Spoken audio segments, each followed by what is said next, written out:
Baik, selamat sore. Selamat datang di webinar diskusi hukum membedah UU Omnibus Cipta Kerja, tapi khusus hanya untuk aspek ketenagakerjaan dan aspek lingkungan hidup, karena sangat banyak sekali aspek-aspek yang ada di sini yang diatur dalam UU Omnibus Cipta Kerja.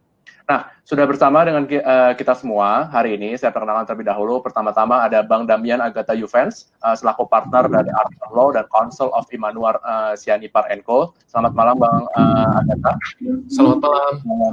Nah, Bang Agata ini nanti akan menjelaskan ketentuan mengenai aspek lingkungan hidup dari UU Omnibus Cipta Kerja. Nah, kemudian ada juga Bang Rangga Sujudwidikda, selaku Managing Partner dari RWP Law Firm. Selamat malam, Bang Rangga. Ya, selamat malam. Oke, siap. Nah, jadi sebelum dimulai, izinkan saya untuk menjelaskan terlebih dahulu. Ini saya ngejelasin slide dikit aja sih. Jadi sebenarnya ada apa aja sih yang di dalam UU Omnibus Cipta Kerja ini, ya kan? Sebelumnya saya juga akan menjelaskan, disclaimer-nya belum dirapin lagi, sorry.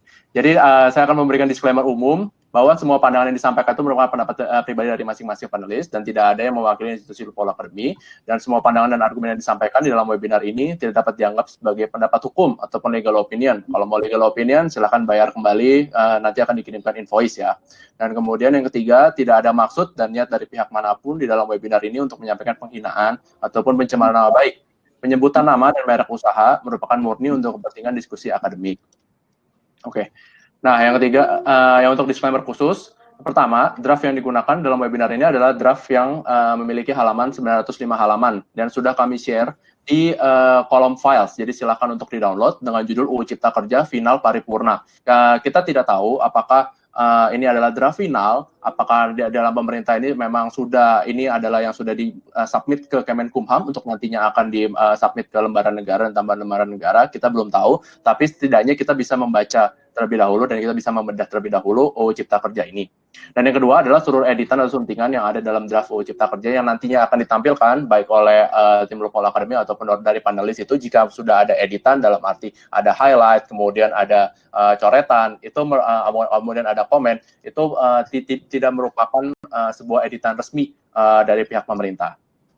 Baik, ini sekilas saja, ini cepat, bahwa pembagian klasternya tolong dikoreksi juga apabila ada kesalahan dari Bang Rangga dan juga Bang Agata, dan juga para peserta kalau misalnya ada klaster yang ibaratnya miss gitu, atau ada pasal yang miss. Ini sih intinya sih, saya cuma ngejelasin kayak ada pasal-pasalnya tentang apa aja sih.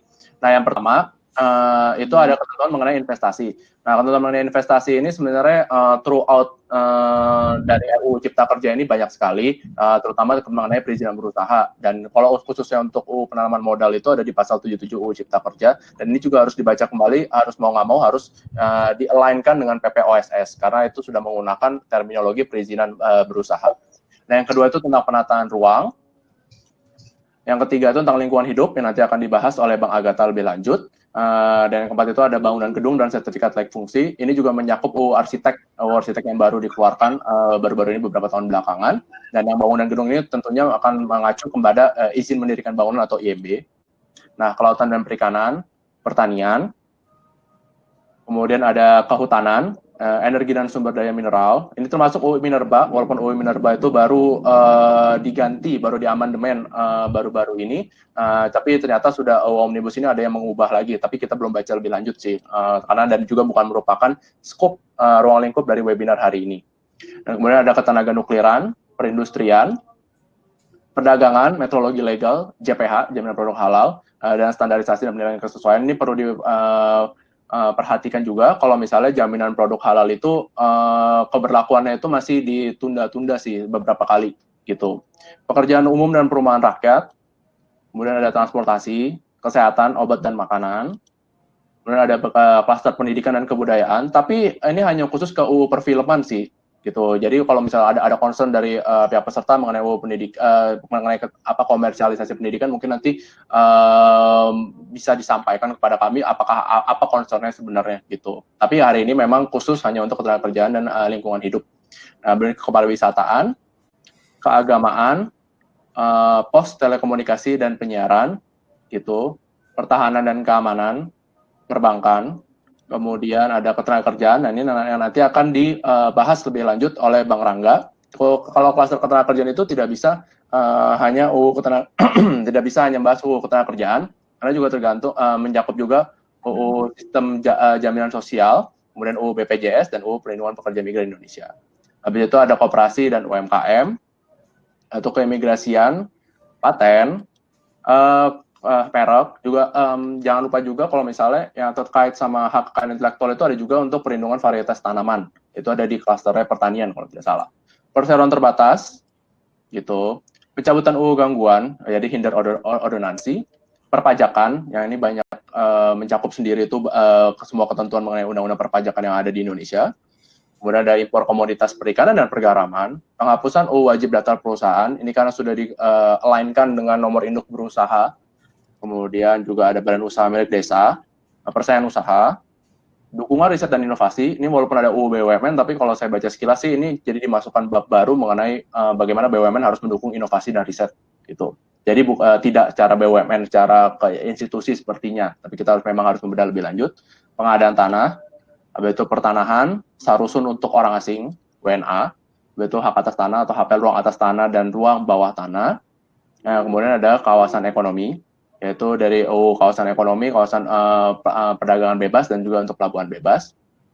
Nah, kemudian ada investasi pemerintah pusat dan kemudahan proyek strategis nasional, administrasi pemerintahan, dan juga pemerintahan daerah. Nah, itulah kira-kira klasternya. Jadi mungkin kalau misalnya kalian masih bingung, mungkin ini bisa membantu sedikit untuk memberikan pinpoint sebenarnya apa aja sih topik-topiknya yang ada di dalam UU Omnibus Cipta Kerja. Nah, tanpa berlama lagi, saya persilahkan kepada Bang Agatha untuk menyampaikan materinya mengenai apa saja sih ketentuan di dalam UU Omnibus Cipta Kerja yang sebenarnya menyangkut ketentuan aspek lingkungan hidup. Nah, jika dibandingkan dengan UU nomor 32 tahun 2009 tentang perlindungan dan pengelolaan lingkungan hidup. Silakan Bang Agatha. Baik, terima kasih moderator. Oke, di sini saya memang akan menjelaskan mengenai perubahan ketentuan dalam konteks lingkungan hidup yang ada di dalam RUU Ciptaker. Sebelum itu, saya akan terlebih dahulu memberikan sedikit gambaran mengenai konten atau tujuan atau kenapa sih makhluk yang namanya RUU Ciptaker ini ada.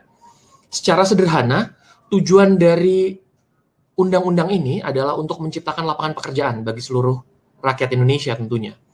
Dan caranya, sebetulnya kalau kita lihat dari ketentuan-ketentuannya, ada 3 sasaran yang hendak dicapai. Sasaran jangka pendek, jangka menengah, dan jangka panjang. Yang akan dicapai dengan 3 metode. Yang pertama adalah memberdayakan koperasi dan UMKM. Tentu ini adalah, kita bisa lihat ini akan masuk ke dalam jangka pendeknya. Dan kalau itu berlanjut ya tentu akan bisa berefek di jangka menengah dan jangka panjang. Lalu cara keduanya adalah dengan memudahkan perizinan sehingga investasi meningkat. Tentu yang dibicarakan di sini adalah jangka pendek dan jangka menengah, dan terakhir adalah investasi oleh pemerintah dan pembangunan proyek-proyek strategis nasional yang tentu ini akan dikaitkan dengan tujuan di masa depannya. Pertanyaannya kemudian kan adalah, kenapa sih opsi yang diambil adalah pemberdayaan koperasi dan UMKM? Kalau kita ingat di tahun 1960-an, waktu itu Presiden JFK-nya Amerika mengedepankan yang namanya trickle-down effects, yaitu memberikan insentif-insentif kepada pebisnis besar yang diharapkan dengan adanya insentif itu, maka mereka akan mengeluarkan lebih banyak uang supaya rembesan-rembesannya atau trickle-down waters-nya itu akan jatuh ke rakyat sehingga ekonomi akan tumbuh secara keseluruhan. Dan 50 tahun kemudian terbukti bahwa teorinya gagal, prakteknya gagal, karena orang-orang yang punya uang lebih memilih untuk saving. Kalau kita lihat datanya, sebetulnya orang-orang yang, atau perusahaan-perusahaan besar, itu dana yang pada akhirnya akan dikeluarkan kembali untuk ke masyarakat atau dikonsumsi, itu hanya sekitar 30%. Jadi banyak sekali uang yang terpendam sebetulnya. Nah, saya menganggap, atau saya berpandangan setidak-tidaknya, bahwa langkah yang diambil dalam konteks RUU Ciptaker ini adalah langkah sebaliknya. Kita tidak akan berikan insentif kepada orang-orang yang sudah besar, tapi yang akan diberikan insentif adalah yang di bawah. Makanya, sasarannya adalah koperasi dan UMKM. Tujuannya apa? Tujuannya ya tentu supaya ekonomi realnya yang bergerak. Kalau ekonomi realnya bergerak, ya pertumbuhan ekonominya juga akan naik. Tapi tentu diskursus ini akan jauh lebih valid kalau disampaikan oleh orang-orang yang punya pemahaman ekonomi, karena yang saya sampaikan hanya pemahaman dalam konteks sejarah dan melihat dari tujuan Undang-Undang Ciptaker ini sendiri. Oke.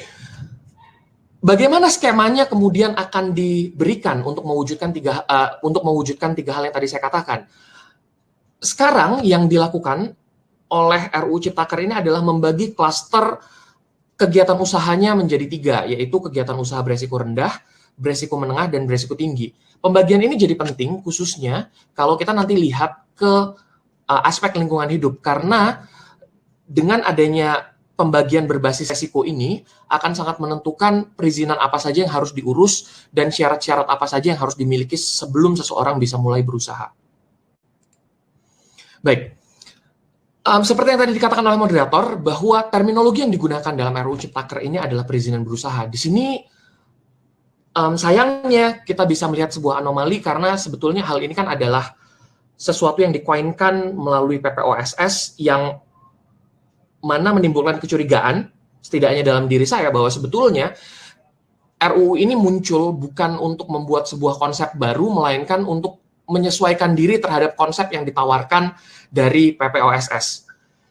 Dan dengan demikian, makanya muncul banyak sekali penyesuaian di puluhan undang-undang, karena tujuannya lagi-lagi tadi untuk menyesuaikan dengan apa yang sudah ada dalam PPOSS. Jadi cukup lucu menurut saya, karena jadinya bukannya PP yang mengikuti undang-undang, tapi PP yang menjadi dasar dari pembentukan sebuah undang-undang, meskipun tidak persis seperti itu. Oke, kembali lagi seperti yang saya katakan bahwa ada 3 jenis yang klaster kegiatan usaha, yaitu kegiatan beresiko rendah, di mana syarat untuk memiliki izin usaha atau supaya seseorang bisa berusaha kalau kegiatan usahanya beresiko rendah, itu cukup dengan NIB saja. Jadi ketika mereka daftar ke dalam sistem OSS, mereka dapat NIB, maka mereka sudah bisa menjalankan kegiatan usahanya, karena izin usahanya langsung melekat di NIB-nya. Sementara yang beresiko menengah itu dibagi jadi 2, yang beresiko menengah rendah dan yang beresiko menengah tinggi. Syaratnya juga tidak kalah sederhana sebetulnya, yaitu NIB dan juga pernyataan sertifikasi standar saja. Kenapa saya bilang tidak sulit? Karena ini adalah sebuah statement yang dibuat saja, bahwa iya, saya akan comply dengan peraturan-peraturan tertentu. Dan dari situ, kalau kita masuk ke yang beresiko menengah tinggi, baru kemudian pernyataan standar tadi perlu disetujui oleh pemerintah, dan habis itu sudah jadi. Mereka sudah bisa berusaha. Sedangkan untuk yang beresiko tinggi, dibutuhkan NIB dan izin. Yang tidak clear di dalam RUU Ciptaker ini yang dimaksud sebagai izinnya itu apa? Memang diberikan penjelasan di situ. Izin adalah persetujuan yang diberikan oleh pemerintah pusat. Hanya saja bentuknya seperti apa dan itu tidak clear, dan yang dimaksud sendiri sebagai perizinan berusaha itu apa juga tidak clear. Ini menimbulkan pertanyaan. Jadi, apakah perizinan berusaha itu sudah akan didapat ketika ada NIB dan izin, atau harus ada nomenklatur atau harus ada benda baru, izin baru yang namanya perizinan berusaha, baru kemudian seseorang bisa berusaha? Kenapa pertanyaan ini penting? Ini akan sangat terkait dengan nanti bagaimana struktur di dalam Undang-Undang Lingkungan Hidup. Oke, itu adalah pengantar singkat mengenai RUU Ciptaker dan kenapa dia ada. Sekarang saya akan masuk ke dalam penjelasan mengenai perubahan yang dibawa oleh RUU Ciptaker terhadap Undang-Undang Lingkungan Hidup.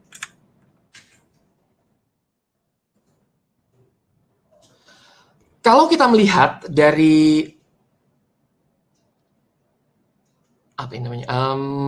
skema yang saya tunjukkan, sebetulnya perubahan yang terjadi nampaknya hanya perubahan nomenklatur.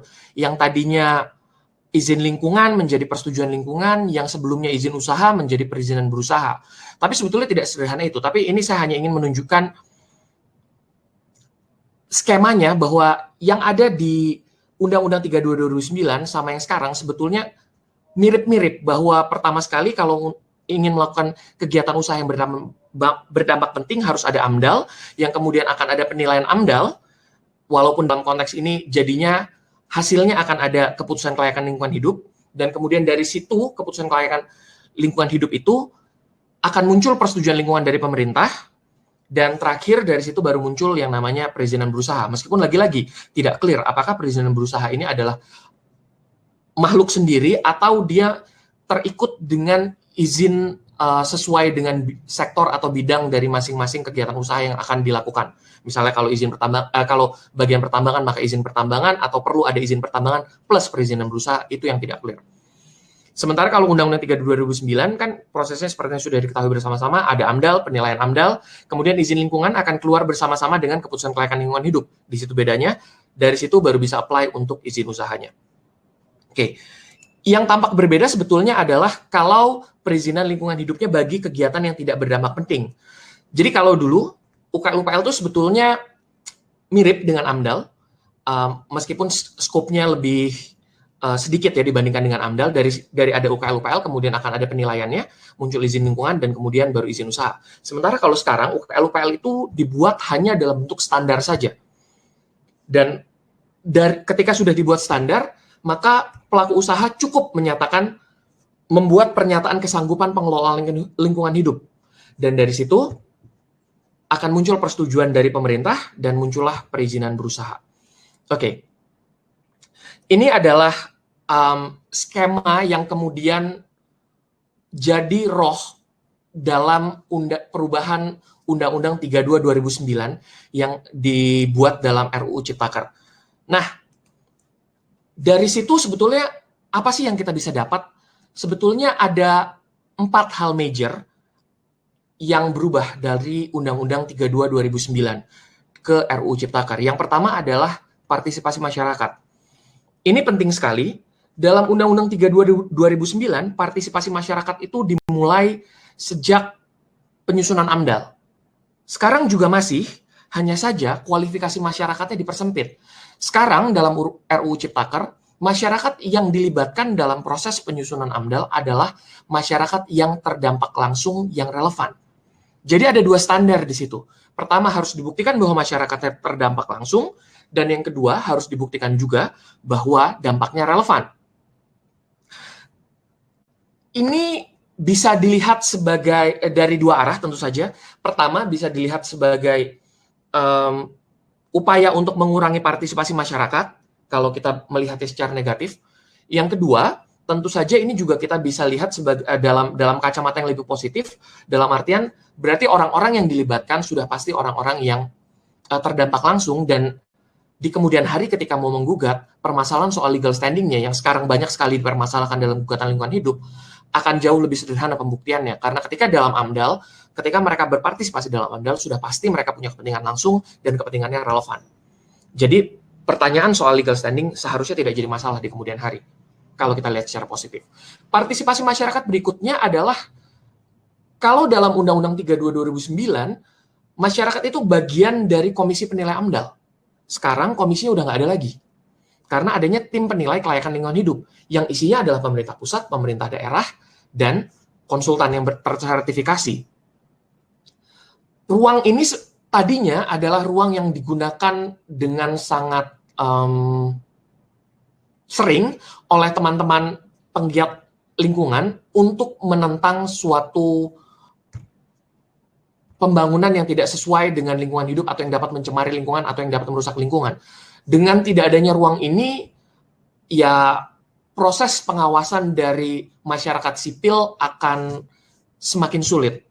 Terlebih, kalau kita lihat, sekarang tidak ada kewajiban pengumuman lagi untuk izin lingkungannya, atau persetujuan lingkungan kalau dalam terminologi yang sekarang. Yang akan diumumkan hanya mengenai kelayakan lingkungan hidup, di mana itu bukan tentu saja keputusan tata usaha negara yang bisa digugat. Artinya, dalam konteks yang demikian, partisipasi masyarakat jadi sangat terbatas dengan adanya RUU Ciptaker ini. Yang kedua adalah hubungan syarat lingkungan dan usaha. Ini saya gunakan terminologi syarat lingkungan.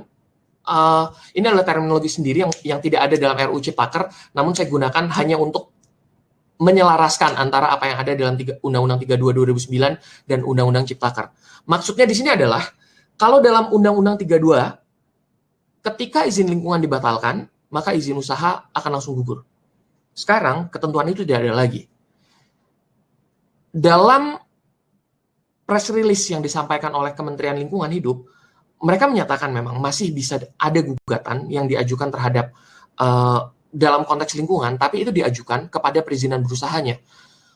memang tidak clear apakah hal ini kemudian menjadikan persetujuan lingkungan menjadi tidak bisa digugat atau tidak, tapi setidak-tidaknya kalau kita lihat dari press release itu, yang kita bisa lihat adalah ini semua permasalahan ingin ditumpukan ke perizinan berusahanya saja yang di belakang. Jadi tengah-tengahnya tidak ada lagi. Dan lagi-lagi ini terkait dengan partisipasi masyarakat yang bisa dikatakan semakin terkurangi. Meskipun harus diuji nantinya ya di pengadilan apakah nanti persetujuan lingkungan bisa diuji atau tidak. Oke, yang ketiga yang sudah saya jelaskan sebelumnya, perubahan signifikannya adalah di UKL-UKL. Dalam kegiatan usaha yang tidak berdampak penting tadi, seperti yang saya katakan, tidak ada lagi penilaian yang rigorous yang dilakukan.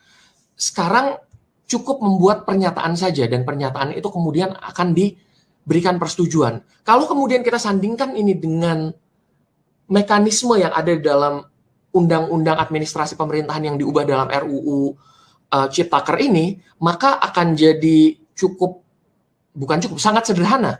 Dalam undang-undang administrasi pemerintahan yang diubah dikatakan bahwa dalam sebuah sistem online, kalau untuk perizinan, ketika semua dokumennya sudah lengkap ya, garis bawah dikata lengkap, bukan benar, maka otomatis sistemnya akan memberikan izin. Atau mungkin persetujuan juga. Jadi dengan konteks yang demikian, maka kalau kita bicarakan untuk kegiatan usaha yang tidak berdampak penting, yang ironisnya PLTU yang di bawah 100 MW itu masuk semua ke kegiatan usaha yang tidak berdampak penting, maka sistemnya akan menjadi sangat mekanis. Ketika semua ketika semua dokumen yang dibutuhkan sudah diupload dan di-tag sebagai lengkap, maka persetujuannya akan muncul secara otomatis. Artinya, proses pemeriksaannya tidak akan ada lagi. Dan dengan demikian, dampak terhadap lingkungannya menjadi lebih sulit mungkin untuk dikontrol. Meskipun menariknya, di Undang-Undang AP juga sudah diberikan sebuah mekanisme baru, yaitu pengawasan oleh pengawas bersertifikasi, yang artinya akan bisa ada kerjasama antara pemerintah dengan entitas privat untuk melakukan pemeriksaan terhadap perizinan-perizinan, di mana dalam konteks kita bernegara selama ini, salah satu permasalahan utamanya adalah tidak adanya pemeriksaan terhadap izin-izin. Dan sekarang dengan adanya mekanisme itu, seharusnya problemnya bisa sedikit teratasi, meski ya lagi-lagi harus ditunggu nanti implementasinya bagaimana. Dan perubahan signifikan yang berikutnya adalah konsekuensi pelanggaran syarat lingkungan, atau kalau dalam terminologi RUU Ciptaker, konsekuensi pelanggaran dari persetujuan lingkungan. Kalau dalam konteks undang-undang yang lama, Undang-Undang 32 2009, ketika ada pelanggaran terhadap izin lingkungan, maka bisa ada upaya dari pemerintah untuk memberikan sanksi administratif. Sekarang hal itu tidak ada. Pelanggaran yang bisa diberikan sanksi administratif adalah pelanggaran terhadap perizinan berusahanya, bukan persetujuan lingkungannya. Artinya, sekarang titik tekannya memang benar-benar ada di bagian akhir, yaitu perizinan berusahanya. Perspektif mengenai lingkungan menjadi sedikit terkurangi dalam konteks ini. Ini adalah 4 hal yang menurut saya merupakan perubahan yang signifikan yang dibawa oleh RUU Ciptaker. Dan terakhir, saya akan sedikit memberikan penjelasan mengenai perubahan lain yang terjadi, namun menurut saya tidak terlalu signifikan. Yang pertama adalah penghilangan pemidanaan terhadap pembuat AMDAL yang tanpa tersertifikasi. Dalam RUU Ciptaker ini dikatakan akan diatur dalam PP, kita tidak tahu bentuknya seperti apa, tapi sekarang yang jelas pemidanaannya sudah dihapus. Yang kedua adalah pengumuman izin, seperti yang saya jelaskan tadi, tidak ada lagi. Ini bisa menjadi signifikan karena ini sangat terkait dengan hak gugat masyarakat yang sekarang dengan adanya upaya administratif, maka alih-alih 90 hari menjadi 21 hari kerja. Dan yang terakhir adalah penghilangan unsur kesalahan dari tindak pidana pembakaran hutan. Dan menurut saya ini tidak terlalu signifikan. Kenapa? Karena masih dikatakan di situ bahwa tanggung jawabnya adalah tanggung jawab mutlak. Dan kalau kita bicarakan tanggung jawab mutlak, tentu unsur kesalahan memang tidak perlu dibuktikan gitu. Jadi meskipun ini dihilangkan tidak terlalu signifikan. Oke, terima kasih. Demikian perubahan-perubahan yang terjadi dalam konteks lingkungan hidup yang bisa saya sampaikan. Jika ada pertanyaan sehubungan dengan ini, dipersilahkan nanti akan dijawab di akhir sesi. Saya kembalikan ke moderator. Terima kasih. Oke, siap. Terima kasih Bang Agatha. Jadi enaknya nanti dijawab di akhir aja ya Bang ya? Atau mau dijawab sekarang aja pertanyaan-pertanyaannya? Soalnya nanti biar kita selesai lingkungan hidup, habis itu baru ke pertanyaan kerjaan, atau mau di belakang aja Bang? Terserah moderator sih, tapi mendingan di belakang aja nggak sih? Mendingan di belakang aja ya. Oke, kalau gitu.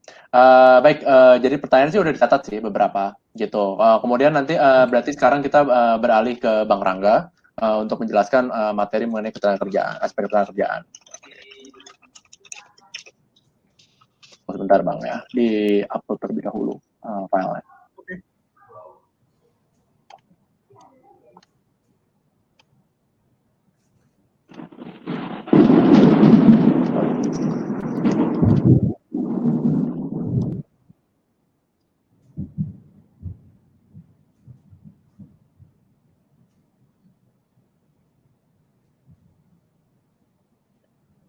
Mohon tunggu sebentar ya Pak peserta, karena ini sedang di-upload terlebih dahulu slide-nya.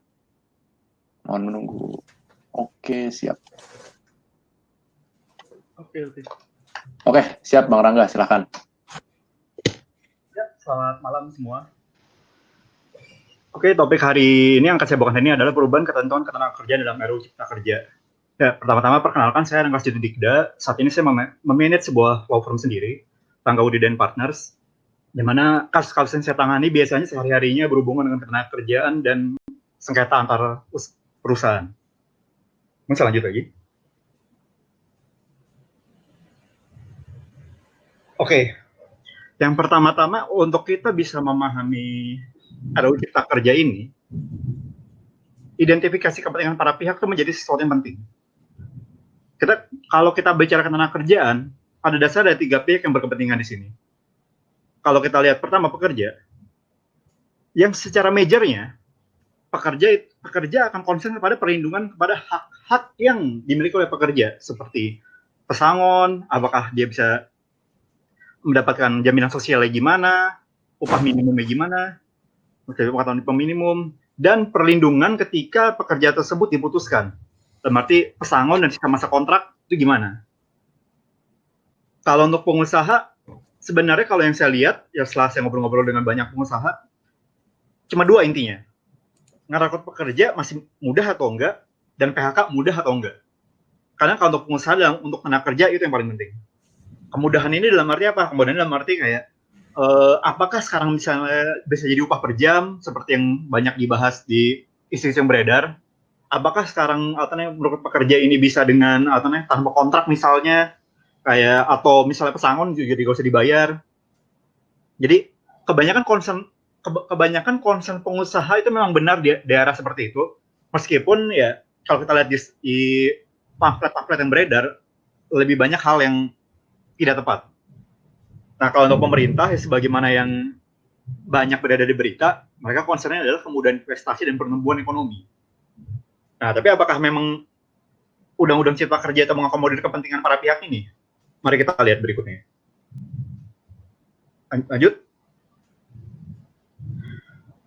Oke, di sini saya akan ngebahas ada 15 major concern. 15 ini adalah hal-hal yang saya rasa ini benar-benar menjadi concern bagi para pekerja maupun pengusaha. Yang pertama mengenai perjanjian kerja waktu tertentu.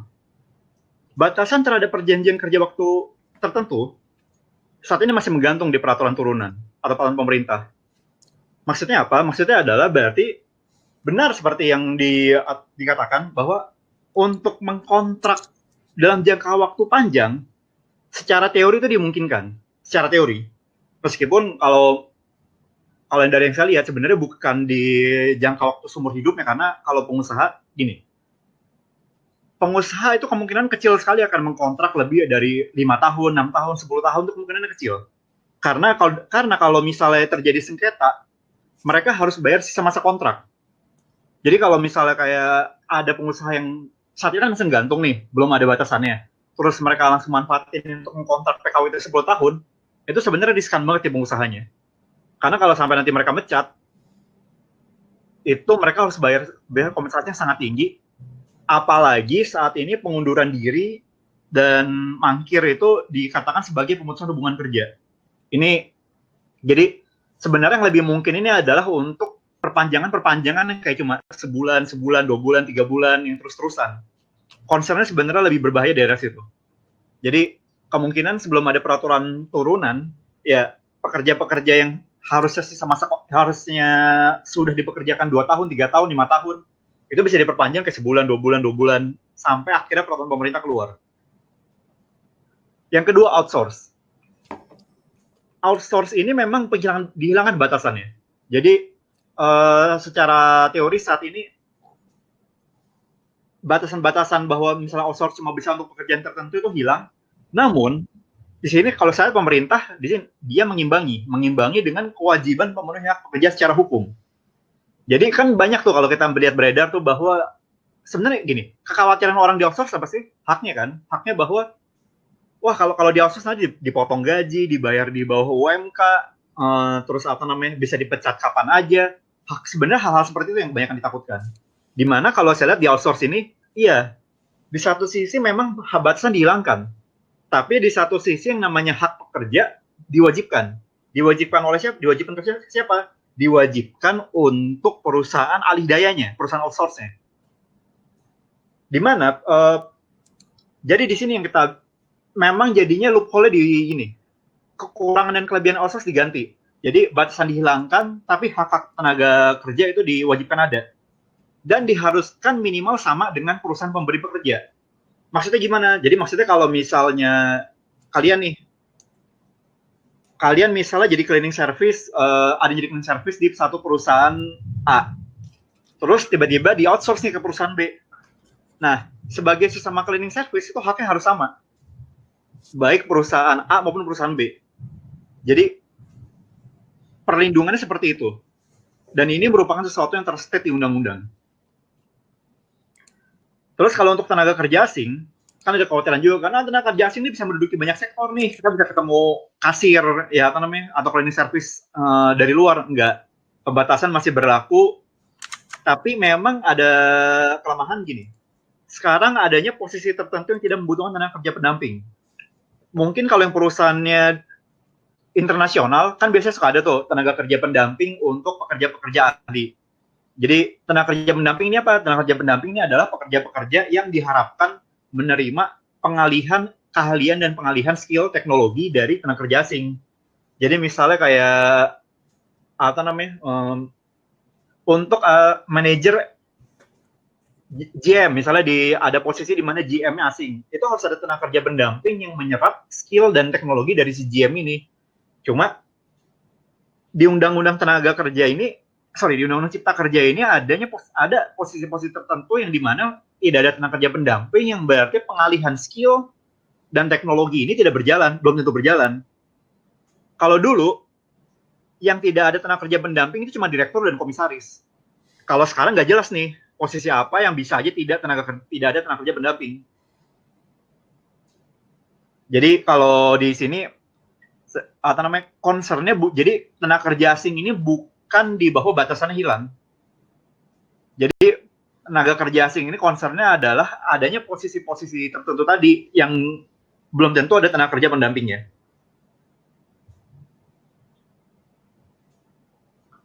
Oke, lanjut.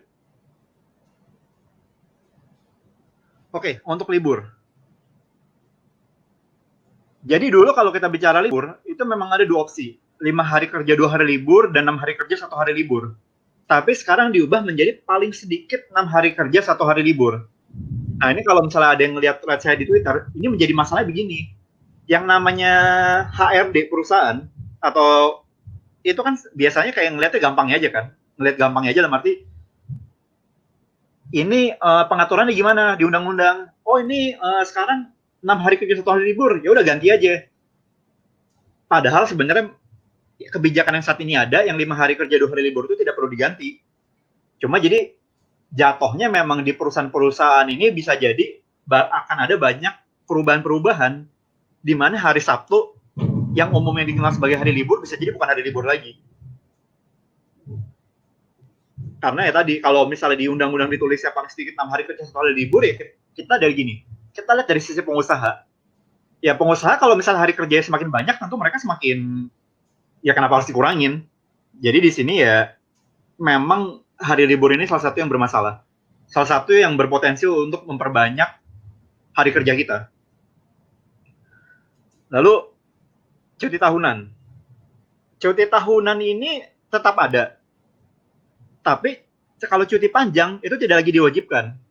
Jadi kalau dulu cuti panjang ini, jadi gini, mungkin yang udah pernah bekerja sampai 5 tahun ke atas, dulunya kita bisa cuti 1 bulan penuh. Di tahun ke-7. Jadi 2 tahun berturut-turut, ada tahun ke-7 dan tahun ke-8. Karena sekarang udah gak ada lagi. Gak ada lagi dalam arti, cuti panjang ini sekarang hanya bisa diatur, kalau pengusaha mau, bisa diatur dalam perjanjian kerja, peraturan perusahaan, atau perjanjian kerja bersama. Cuma ya sekarang pertanyaannya lagi, pengusaha kalau memang nggak wajib diatur, ngapain diatur? Apalagi tadi peraturan perusahaan, perjanjian kerja bersama, ya tadi pengusaha mana sih sebenarnya yang mengatur cuti panjang? Nah, tapi kalau untuk cuti haid dan melahirkan, itu tidak diubah. Dalam arti, kalau untuk, ya ini banyak nih beredar nih di sosial media, bahwa sekarang cuti haid dan melahirkan tuh hilang. Enggak. Pasal 81 tentang cuti haid, pasal 82 tentang melahirkan, dan pasal 93 tentang kewajiban pembayaran untuk orang-orang yang haid dan melahirkan itu tidak diubah. Jadi yang namanya cuti haid dan melahirkan tetap sama. Lanjut. Upah minimum. Nah, upah minimum UMP tetap ada. Cuma memang kalau UMK hanya dapat diatur. Dalam arti, kalau kita lihat di 88C, UMP wajib diatur, tapi UMK dapat diatur. Yang berarti bisa saja ada daerah yang tidak ada UMK. Ini sebenarnya menjadi masalah. Karena kan kalau sebagaimana kita tahu, UMK itu pada umumnya jauh lebih tinggi daripada UMP. Dimana ya berarti sangat dimungkinkan yang sekarang daerahnya bertahan karena UMK-nya dapatnya tinggi, UMK-nya dapatnya tinggi, bisa jadi di tahun berikutnya akan menghilang. Karena tadi gubernur dapat mau mengatur UMK, tapi wajib mengatur UMP. Ya bisa aja dia kayak, ya udah ngapain ngatur UMK? Orang yang wajib diatur cuma UMP. Ini salah satu jadi masalah sebenarnya. Nah, untuk larangan pembayaran di bawah upah minimum, itu tetap ada. Jadi, larangan pembayaran di bawah UMK itu tetap ada dan diancam pidana maksimal 4 tahun penjara atau denda 400 juta. Jadi kalau ada yang bilang bahwa sekarang bayar di bawah upah minimum itu tidak lagi ada pidana, ini sekarang ini udah gak lagi. Sekarang ini masih. Jadi yang bilang bahwa itu dihapus itu nggak benar. Nah, lalu ada pengecualian upah minimum untuk usaha mikro dan kecil. Nah, ini gini, kalau kalian nanti perhatikan, usaha mikro dan kecil ini tuh cukup banyak pengecualiannya. Cukup banyak kemudahannya. Contoh, nggak cuma di sini doang. Contoh misalnya untuk undang-undang PT. Sekarang yang namanya usaha mikro dan kecil itu bisa didirikan oleh 1 orang. Di undang-undang tenaga kerja, usaha mikro dan kecil itu dikecualikan dari UMP-UMK. Nah, jadi, dan di administrasi nanti ada lagi perizinan. Jadi gini, salah satu pihak yang sangat diuntungkan dengan RUU Cipta Kerja itu adalah pengusaha mikro dan kecil. Yang dimana ya ini gak ada yang salah dan gak ada yang benar. Gak ada yang salah, gak ada yang benar dalam arti, ya, untuk pekerja-pekerja yang bekerja di bawah usaha mikro dan kecil ya berarti perlu siap bahwa mereka tidak akan mendapatkan gaji di atas UMP.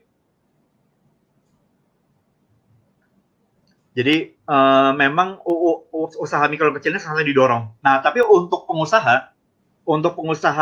orang-orang yang ingin membuat usaha mikro dan kecil, di satu sisi ini sangat dimudahkan banget. Karena bukan cuma di ketenaga kerjaan, nanti kalau suatu saat nanti kalian baca juga sesi-sesi lain, seksi-seksi yang kayak tadi undang-undang PT dan yang lain-lain, administrasi, perizinan, itu sangat banyak pengecualiannya. Lanjut lagi. Lalu untuk larangan PHK. Nah, larangan PHK untuk pekerja yang ibadah, hamil, merdeka serikat buruh itu ada. Jadi kan ada kan yang dibilang bahwa sekarang kalau kita salah satu yang beredar di sosial media, kalau kita mendirikan serikat buruh misalnya, atau menjalankan ibadah bisa di PHK, enggak. Larangan PHK untuk tadi orang pekerja mendirikan serikat buruh, untuk pekerja yang hamil ibadah itu tetap ada. Jadi kalau misalnya ada yang bilang bahwa sekarang mendirikan serikat buruh itu bisa di PHK, nggak benar. Larangannya itu terstate eksplisit. Itu tidak berubah dari Undang-Undang 13. Di Undang-Undang 13 dilarang, di RUU Cipta Kerja tetap dilarang. Lalu untuk PHK khusus. Nah, ini salah satu yang sebenarnya bermasalah. Ketentuan PHK khusus dalam hal ada pengunduran diri, kepailitan, dan lain-lain itu digabung dalam satu pasal. Ini bisa jadi masalah karena gini, karena jadi nggak jelas. Gini, saya paham bahwa Omnibus Law ini salah satu cita-citanya adalah menyederhanakan pengaturan. Tapi yang saya tidak paham adalah kenapa untuk pengaturan ini harus disatukan juga. Jadi pengaturan mengenai pengunduran diri, kepailitan, karena berbeda-beda semuanya sebenarnya. Contoh nih, saat ini misalnya pengunduran diri.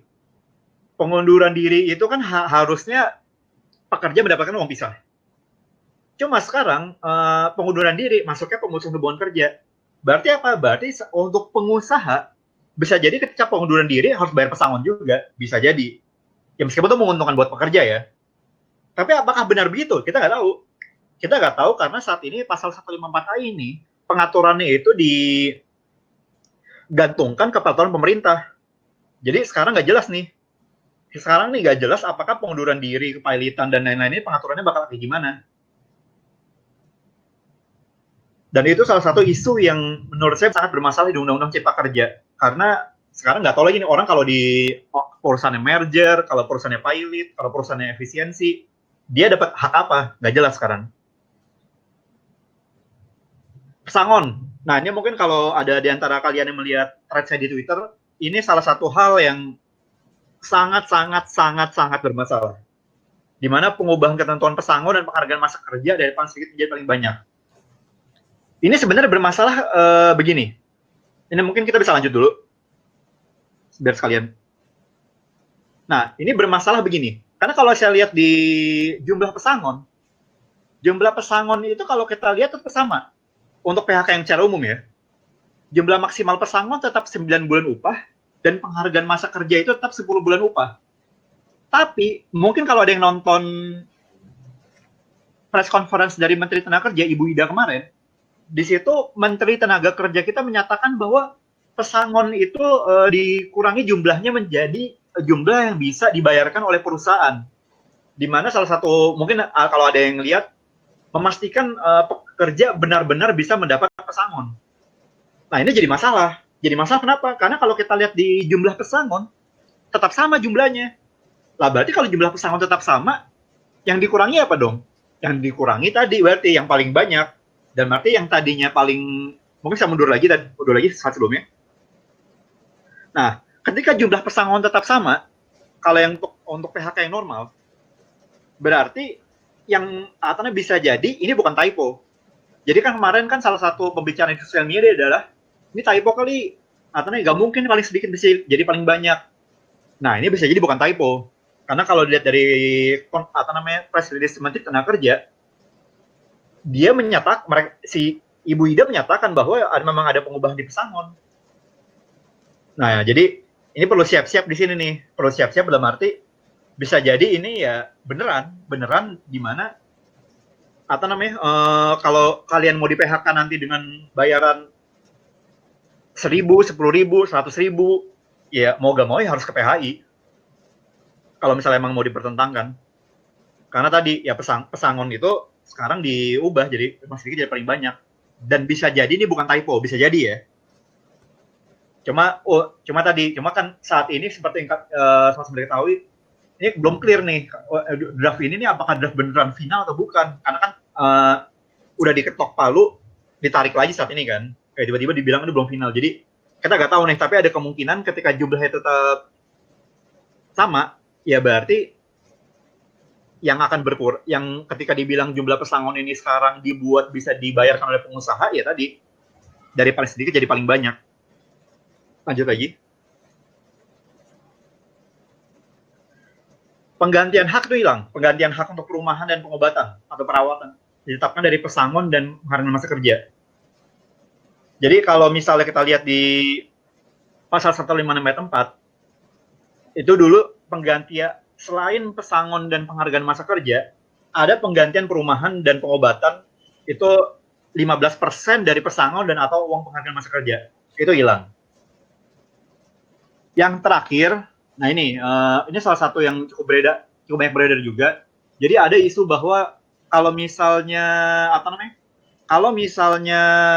Undang-Undang Cipta Kerja disahkan, maka yang namanya upah minimum kota akan segera menghilang. Karena tadi kan dapat kan. Itu nggak benar juga, itu ngaco.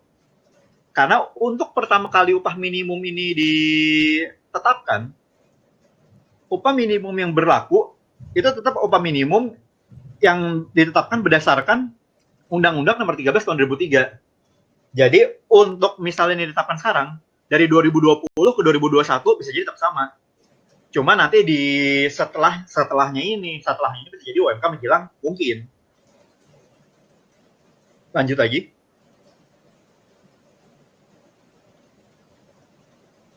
Satu tema yang saya lihat di pengaturan mengenai ketenagakerjaan adalah bahwa banyak pengaturan digantungkan ke pengaturan pemerintah.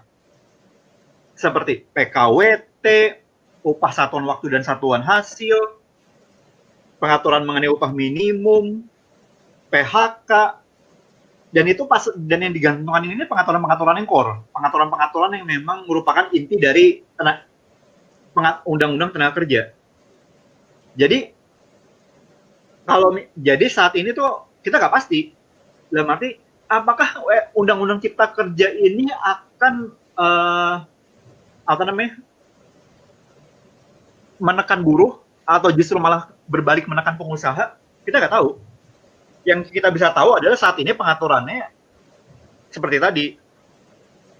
Cuma apakah nanti akan menjadi lebih parah bagi pekerja atau lebih parah bagi pengusaha, kita nggak tahu.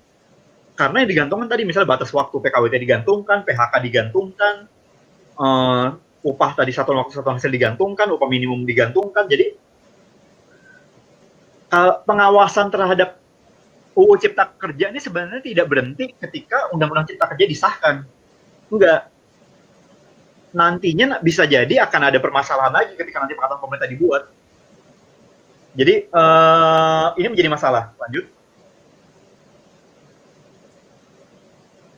Nah, kalau dampak secara bekerja secara umum, saat ini kita bicara detik ini, kemungkinan eksploitasi terhadap belum ada pengaturan mengenai batas waktu PKWT. Seperti tadi, jadi yang saya mungkin nggak ada pengusaha yang eksploitasi itu, mungkin. Cuma tadi yang hak yang perlu kalian pegang adalah bahwa pasal 62 itu yang di mana ketika kalian dipecat berdasarkan sistem masa kontrak itu ada. Jadi kalau kalian di kontraknya misalnya berdasarkan sampai 10 tahun, sebenarnya itu resiko buat pengusaha juga. Yang lebih mungkin tadi adalah bisa jadi akan ada perpanjangan 1 bulan, 2 bulan, 3 bulan, 1 bulan, 2 bulan, sampai ada peraturan pemerintah itu dikeluarkan. Jadi contoh nih, misalnya peraturan pemerintah itu keluar Mei 2021 misalnya. Nah, di Mei 2021 sampai Mei 2021 ini bisa aja nanti PKWT kalian diperpanjangnya cuma sebulan. Ya kan tadi nggak ada batas waktunya.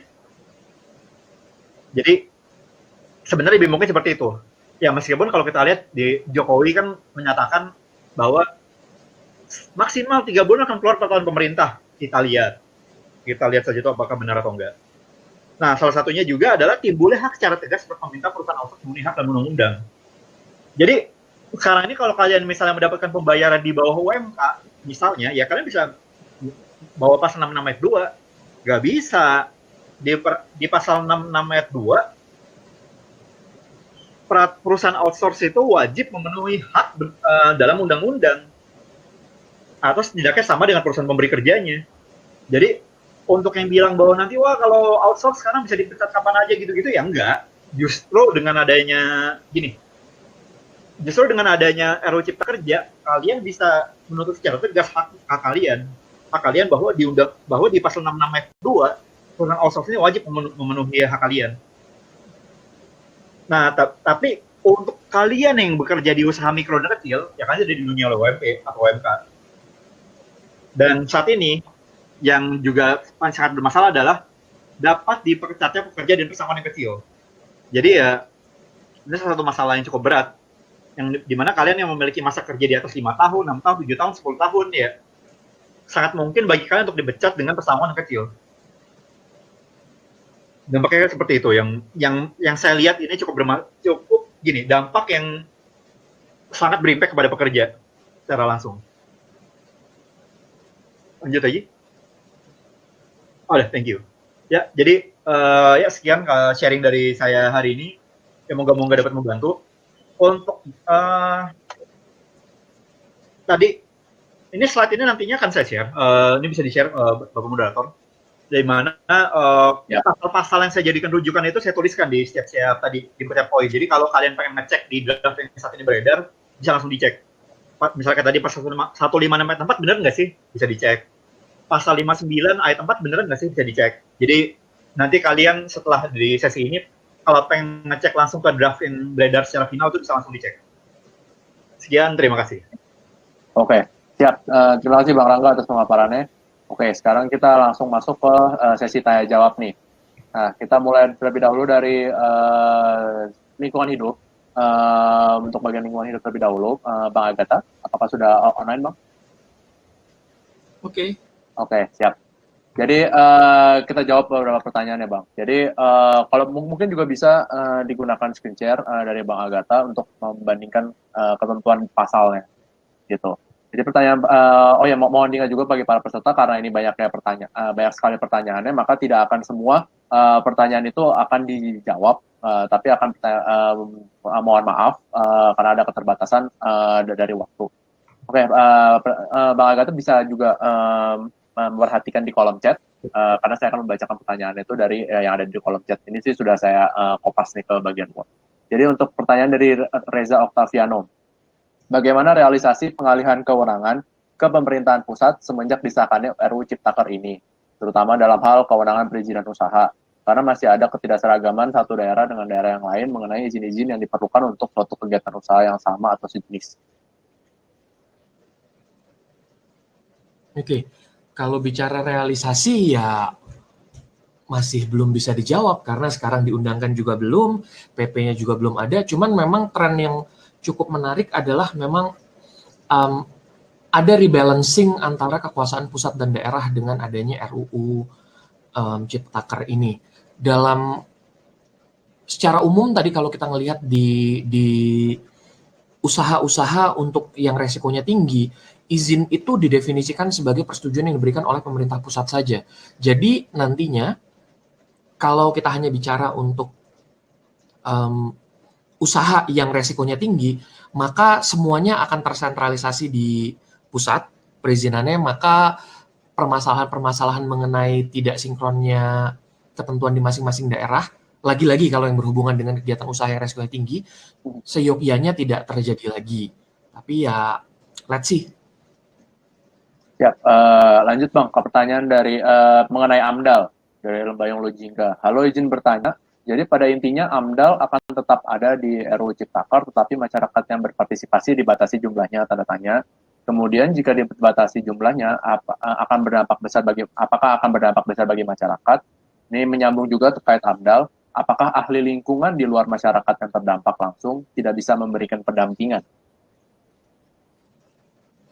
Oke, ini kita share screen aja kali ya. Sikat, Bang.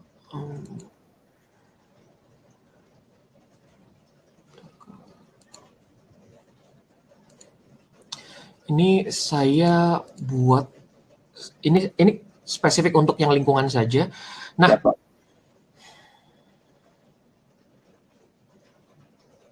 Oke, bisa dilihat di pasal 26, penyusunan dokumen AMDAL dilakukan dengan melibatkan masyarakat yang terkena dampak langsung terhadap rencana.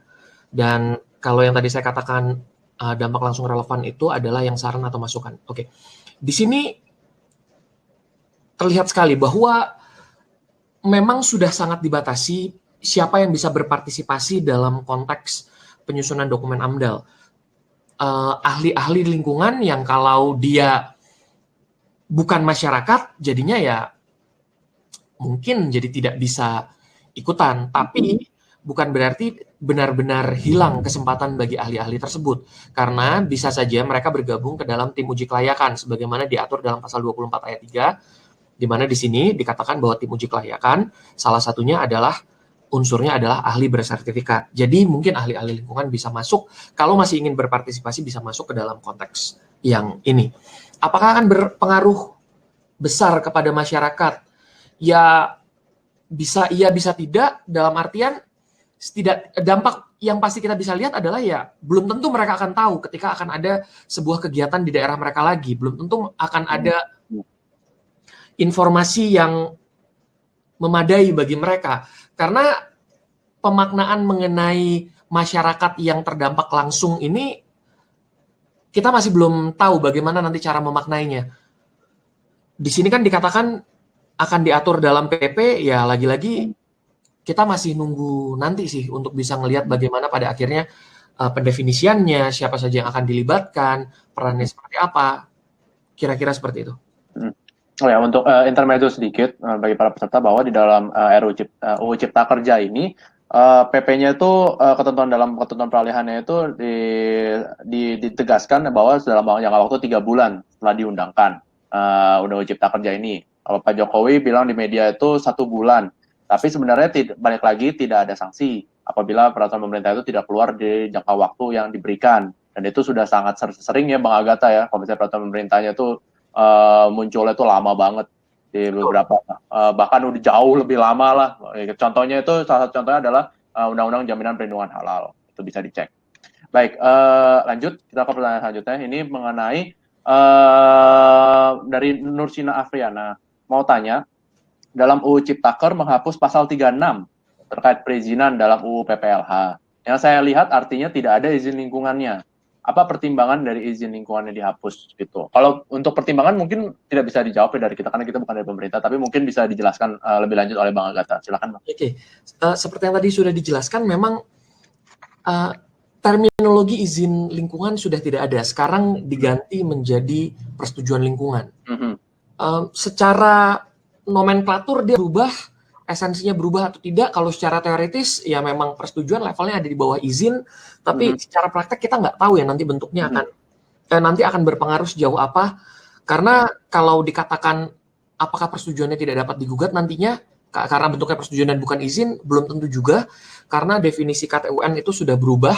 Sekarang finalitas suatu keputusan itu diartikan secara lebih luas di ketentuan peralihan Undang-Undang 30 2014, maka seyogyanya ya juga masih bisa digugat. Jadi nomenklaturnya ada perubahan tadi, balik lagi dari izin lingkungan ke persetujuan lingkungan. Oke. Siap. Kita lanjut pertanyaan dari Bang Archie Michael nih. Halo Bang Archie. Hai Bang, meski pasal 88 masih menyebutkan tanggung jawab mutlak, namun dengan dihapusnya unsur tanpa kesalahan dan penjelasan pasal 88 mengenai apa itu tanggung jawab mutlak, apakah artinya ada kemungkinan strict liability itu tidak bisa diterapkan? Mungkin Bang Agatha mohon izin untuk mungkin dijelaskan terlebih dahulu Bang, strict liability itu apa, kemudian bedanya sama absolute liability dan dalam konteks lingkungan hidup Bang. Oke. Sepanjang pengetahuan saya ini penghapusan soal kata tanpa kesalahan itu memang sesuatu yang sangat dikejar oleh teman-teman perusahaan, khususnya di bidang yang terkait dengan ini ya, kehutanan gitu. Ini sesuatu yang sangat dikejar oleh mereka. Konteks strict liability itu kan adalah pertanggungjawaban yang tanpa perlu membuktikan kesalahan. Maksudnya membuktikan kesalahan itu berarti nggak perlu ada pembuktian mengenai apakah ini dilakukan secara sengaja atau terjadi karena kelalaian. Dia bisa attributable langsung ke si pemegang izinnya. Nah, ini memang menarik sih. Jadi kalau dia nggak ada lagi unsur tanpa kesalahan di situ dan penjelasannya juga udah nggak ada, ini perdebatannya Pak, akhirnya menurutku sih akan terjadi di court mengenai apa yang dimaksud oleh tanggung jawab mutlak di mata court Indonesia.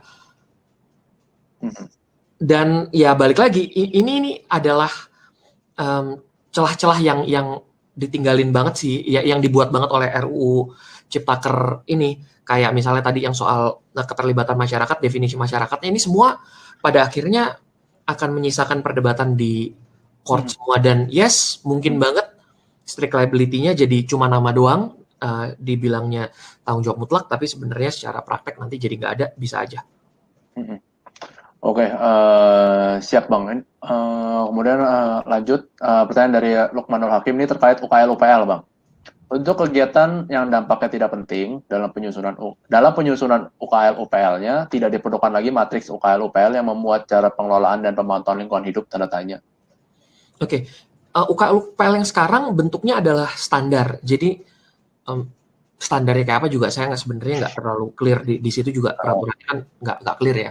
Tapi seenggaknya mungkin yang saya terbayang ya mungkin akan ada checklist saja mengenai misalnya untuk ambiennya, udaranya berapa, kemudian tingkat kebisingannya berapa, harus memenuhi standar-standar itu aja. Dan kemudian yang membuat ini jadi cukup mengerikan adalah ya pengusaha tinggal bilang bahwa oke, saya akan memenuhi itu semua dan selesai. Lagi-lagi karena sistemnya elektronik dan tadi di Undang-Undang Administrasi Pemerintahan yang baru dikatakan bahwa selama dia lengkap aja dokumennya maka dia akan auto approve, ya pernyataannya bisa jadi benar-benar hanya pernyataan di atas kertas yang tidak terrealisasikan. Kira-kira gitu. Oke, siap. Lanjut, ini pertanyaan dari Windra, nih harusnya pertanyaan yang dicukupkan terlebih dahulu nih untuk yang sesi lingkungan hidup ya. Nanti mungkin bisa dilanjut lagi. Untuk ciptakan aturan di dalam UU 32 2009 itu dalam bentuknya primum remedium. Apa benar ini dikesampingkan? Oh, maksudnya mungkin pidananya sebagai primum remedium itu apakah benar dikesampingkan di dalam Undang-Undang Ciptaker? Oke. Saya tentu saya belum baca semuanya, tapi kalau dalam konteks lingkungan memang ini jadinya kontradiktif. Kontradiktifnya gimana? Kalau dalam undang lingkungan yang dalam versi Ciptaker, pelanggaran terhadap persetujuan lingkungan itu ancamannya adalah pidana. Misalnya kalau untuk pengelolaan limbah B3 dan segala macam nggak punya persetujuan lingkungan, maka dia bisa dipidana maksimal 3 tahun. Nah, menariknya adalah persetujuan lingkungan ini kan di tengah-tengah ya, dan setelah ada persetujuan lingkungan baru kemudian ada perizinan berusaha. Kalau pelanggaran di ujung, ancamannya malah administrasi. Jadi kayak menarik aja, proses yang di tengah diancamnya pidana, proses yang di ujung ancamannya adalah administrasi. Jadi kalau penghapusan primum remedium menurut saya sih ya enggak, karena kalau ngelihat dari stagesnya tadi aja pidananya udah muncul di tengah-tengah gitu, yang di belakangan malah dikasihnya sanksi administratif. Tapi saya nggak tahu kalau untuk yang ketentuan-ketentuan di undang-undang yang lainnya. Oke, siap. Terima kasih Bang Agatha untuk tanggapan-tanggapannya mengenai aspek tentang lingkungan hidup. Kita beralih ke Bang Rangga. Halo Bang Rangga. Yuk. Oke, kita jawab ya Bang ya, satu persatu nih. Mungkin bisa lihat juga di kolom chat, walaupun kolom chatnya sudah lumayan tenggelam nih, udah banyak gitu. Tapi saya akan bantu bacakan ya. Pertama-tama, nah kita jawab terlebih dahulu. Tunggu sebentar ya. Oke. Dari Pak Sugiono. Itu, halo Pak Rangga, saya punya tenaga outsourcing, tiap tahun saya perpanjang kontrak dan itu berlangsung 6 kali kontrak. Konsekuensi perusahaan dari penyedia tenaga kerja dari sistem kontrak terus-menerus itu apakah seperti apa?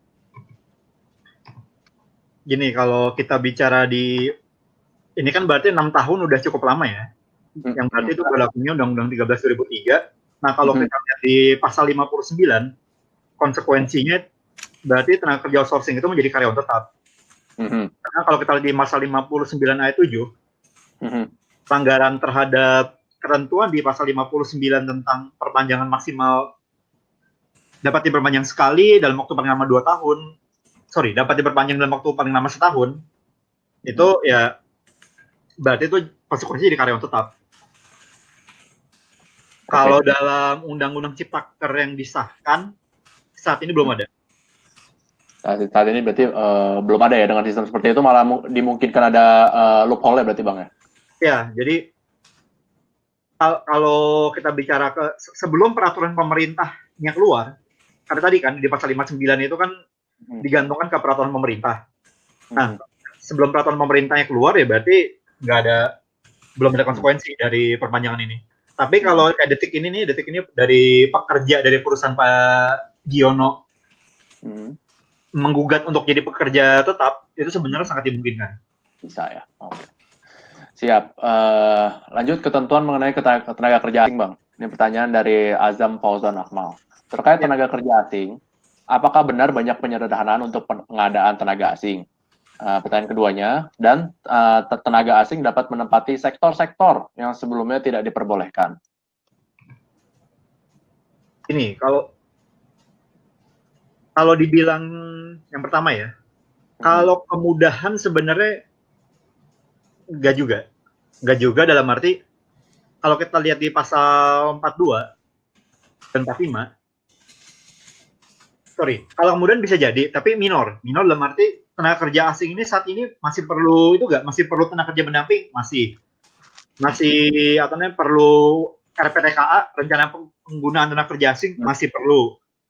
Meskipun memang jadi gini, kalau dibilang ada kemudahan juga ada dalam arti misalnya kayak RPTKA, mungkin yang perusahaan yang memang sudah sering mempekerjakan tenaga kerja asing itu familiar dengan di RPTKA itu kan bisa sering ada wawancara dengan Disnaker misalnya. Nah, itu ada pengecualian untuk misalnya kayak tenaga kerja yang dipekerjakan kan ada di perusahaan startup atau dan lain-lain, itu memang ada pengecualian. Jadi ada kemudahan, cuma kemudahannya itu tidak yang sampai kayak jadi bisa untuk dipekerjakan di mana aja, terus jadi tenaga kerja pendamping hilang, nggak sampai seperti itu.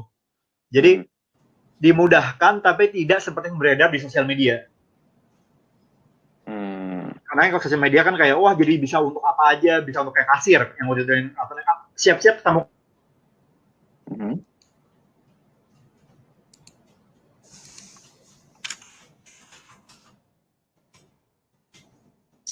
Halo Bang Rangga. Halo tes. Halo Bang Rangga.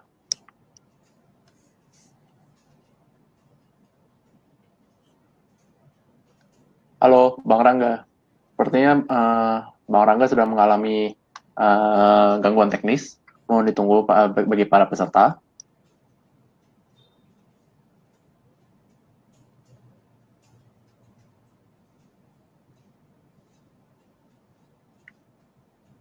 Oke. Bang Agatha masih online?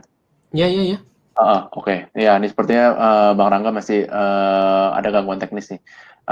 Kita boleh lanjut Bang ke pertanyaan, ada pertanyaan follow up sih dari dari peserta terkait lingkungan hidup.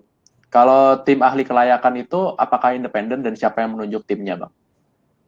Itu belum bisa dijawab karena PP-nya belum ada. Itu kan pengaturan nanti di PP ya. Pada akhirnya jadi masih nunggu PP-nya, Bang ya? Oke, siap. Kemudian ini masih belum ada nih. Ya, tunggu sebentar ya. Kita akan menghubungi terlebih dahulu Bang Rangganya. Kemudian kalau misalnya masih ada pertanyaan mengenai ketentuan aspek lingkungan hidup juga boleh untuk disampaikan. Gitu.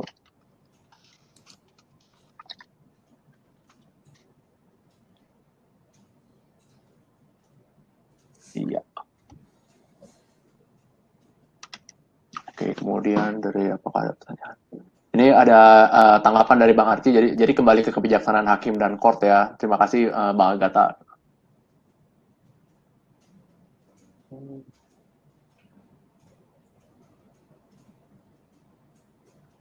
Oke, siap.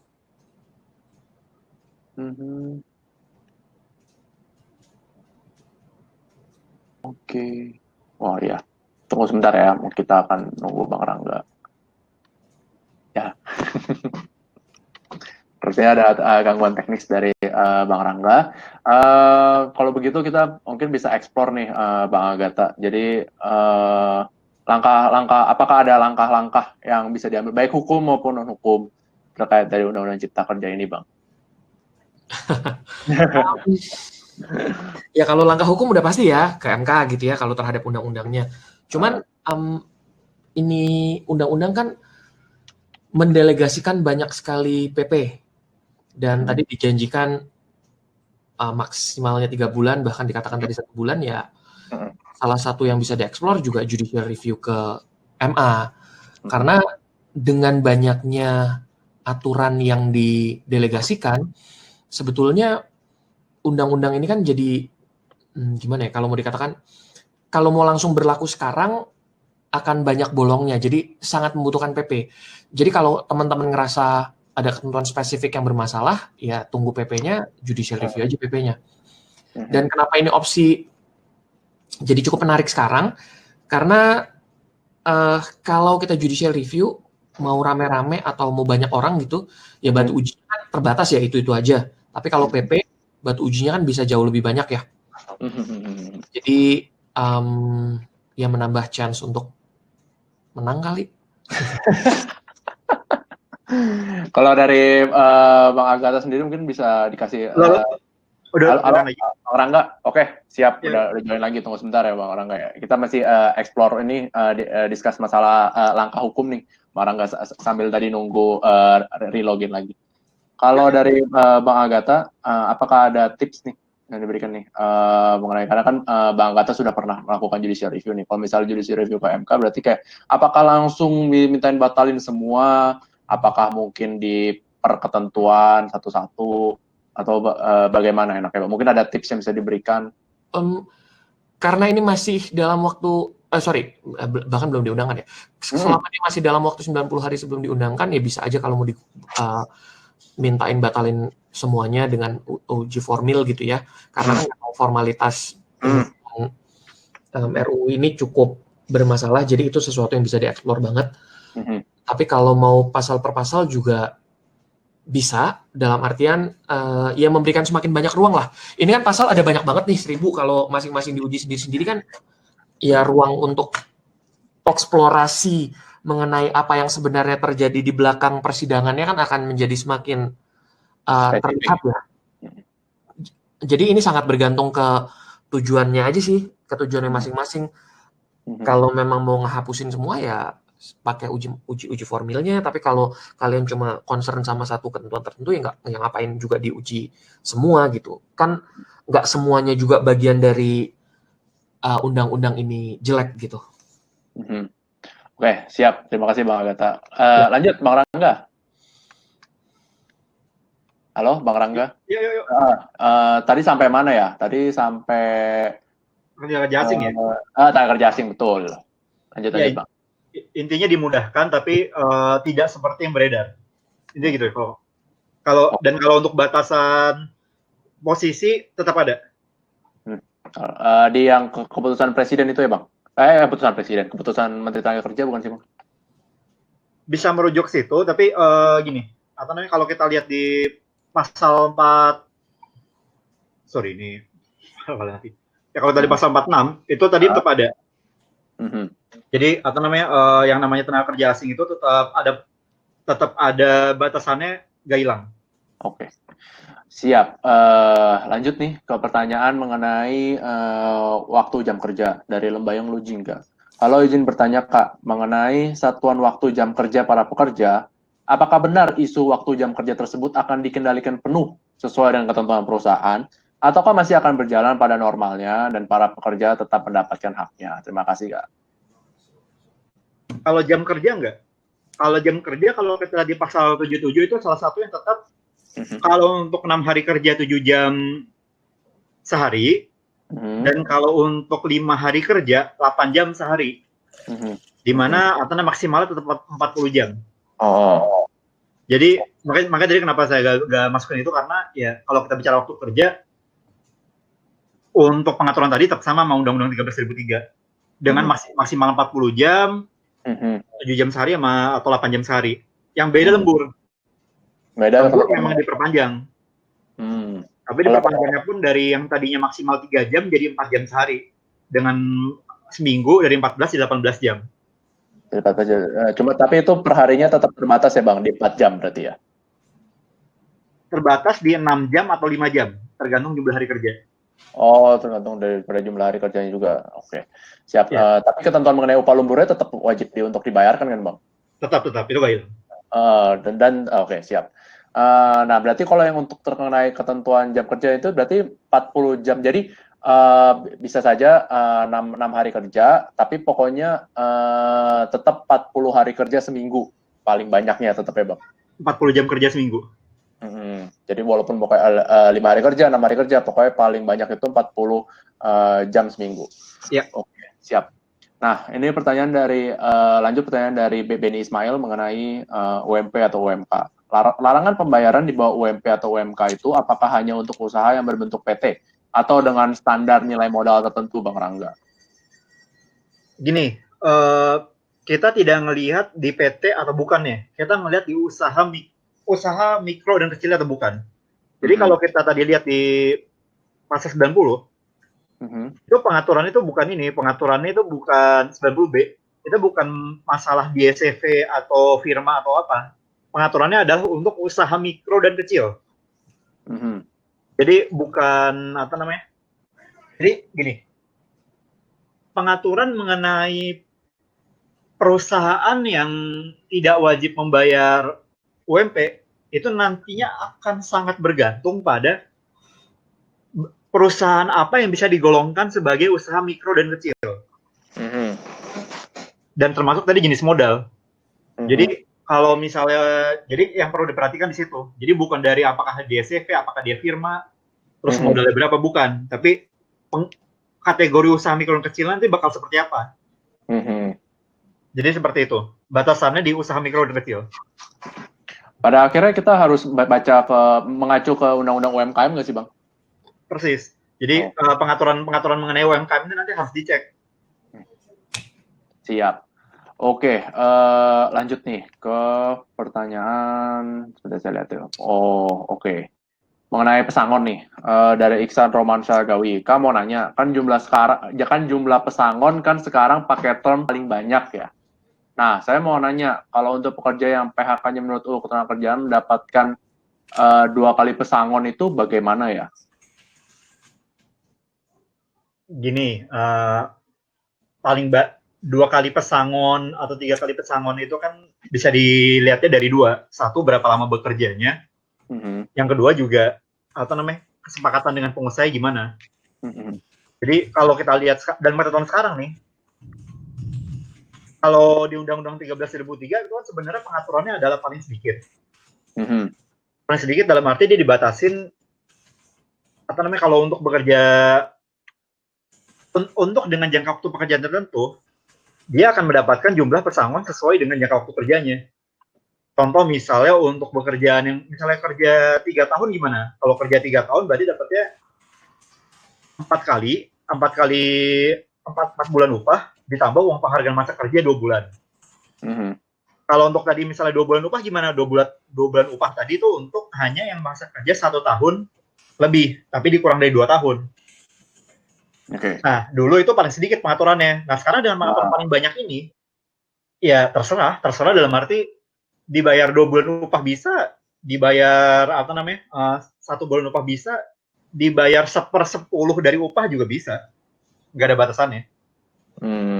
Dibayar 50.000 pun juga bisa kalau misalnya perusahaan yang maunya 50.000.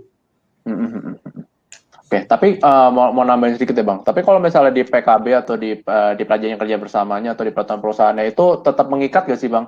Walaupun ada ketentuan undang-undangnya udah berubah, misalnya udah diatur di PKB atau PP-nya tuh paling sedikit misalnya 2 bulan upah atau 3 bulan upah untuk yang 1 tahun sampai 2 tahun bekerja, itu masih tetap berlaku atau otomatis batal sih Bang? Karena sebenarnya kalau kita ngelihat nature dari undang-undang tenaga kerja ya, nature dari undang-undang tenaga kerja itu adalah paling sebelumnya Undang-Undang 13.2003. Kalau untuk tenaga kerja mau dikasih di atas undang-undang itu sangat boleh. Kalau yang nature yang dulu ya. Tapi kalau yang sekarang, gini, kita kembali ke 1320 ayat 4. 156 menyatakan bahwa maksimal adalah segini. Nah, kalau misalnya sekarang itu perjanjiannya. Kalau perjanjiannya dia mengaturnya bahwa tidak di atas undang-undang, contoh misalnya di perjanjian diatur bahwa yang namanya pekerja kalau bekerja 3 tahun misalnya dapatnya 3 bulan upah atau 4 bulan upah, itu nggak masalah. Cuma yang jadi masalah adalah ketika nanti misalnya diatur lebih, contoh misalnya kayak diatur untuk pekerja yang bekerja 3 tahun akan mendapatnya misalnya 6 bulan upah misalnya atau 7 bulan upah pesangonnya dengan masa kerja misalnya 5 bulan upah, itu di atas sama undang-undang kan, batal demi hukum paling banyak kan. Jadi kita ada 1320 ayat 4. Sekarang pengaturan di perjanjian kerjanya sesuai atau enggak. Dan ini yang lucu jadinya. Pekerja atau pengusaha mau ngasih lebih, tapi jatuhnya malah bertentangan dengan undang-undang. Oh, iya sih. Ya, aduh, berantakan ya. Berantakan. Oke, siap. Lanjut mengenai PHK karena efisiensi, Bang. Dari Trianda Kusuma, izin bertanya, salah satu ketentuan dalam UU Ciptaker itu adanya PHK ketika perusahaan melakukan efisiensi. Menurut Mas, apakah hal tersebut tidak multitafsir dan parameter dari efisiensi perusahaan yang baik itu seperti apa? Nih, kita ngelihatnya kan kalau apakah multitafsir? Jelas multitafsir. Karena kan kalau kita lihat di pasal 164 ayat 164 yang sebelumnya, di ayat 1 ayat 3, di mana di ayat 3 terutama, di mana kalau misalnya perusahaan itu melakukan pemecatan, itu kan ada parameter bahwa bukan karena mengalami kerugian 2 tahun berturut-turut atau bukan karena keadaan memaksa. Di mana pekerja berhak atas 2 kali upah. Itu di situ memang ada penjelasannya. Tapi kalau kita sekarang lihat ke 154A di ayat 1 huruf B, cuma dibilang bahwa pemutusan hubungan kerja dapat terjadi karena alasan B, perusahaan melakukan efisiensi. Titik. Gak dijelasin lagi tuh bahwa jadi kalau kayak 164 kan dijelasin tuh dari 3 tuh. Bukan karena mengalami kerugian 2 tahun berturut-turut, bukan karena keadaan memaksa, itu hilang. Jadi kalau dibilang multitafsir nggak? Multitafsir. Dan masalah jelas.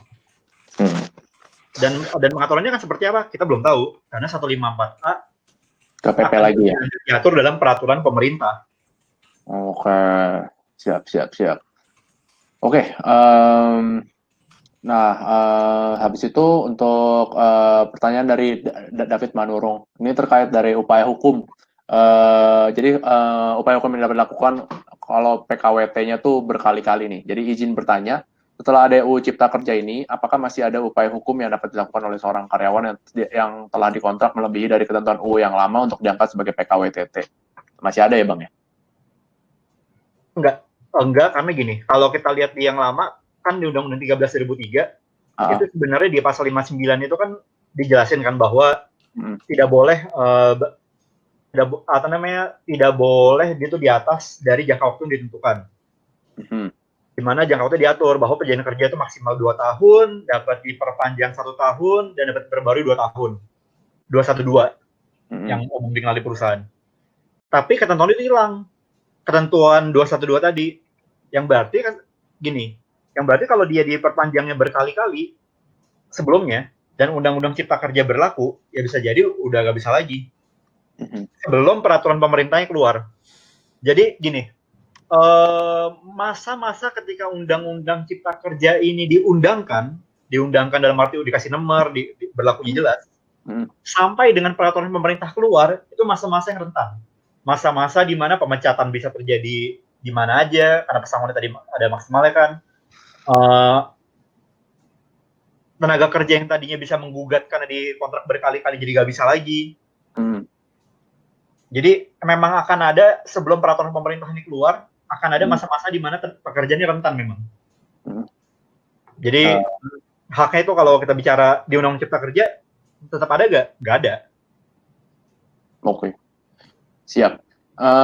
Lanjut nih ke terkait peraturan pemerintahnya nih dari Tania. Banyak peraturan yang digantungkan ke peraturan pemerintah karena situasi setiap tahun kan berganti. Jadi apakah ini maksudnya adalah peraturannya bisa lebih mudah diubah dibandingkan kalau peraturannya itu di tingkat UU? Jelas lebih mudah diubah. Jelas ya. Kemudian dari Mbak Agatha mungkin ada tanggapan Bang terkait dengan apakah dengan banyak digantungkannya ketentuan dalam UU Ciptaker ini kepada PP, apakah akan lebih mudah diubah? Bergantung ya. Kalau kita ngelihat di aturan-aturan yang lama, misalnya di aturan ketenagakerjaan ataupun di undang-undang lingkungan hidup, sebetulnya delegasinya kan lebih banyak ke peraturan menteri.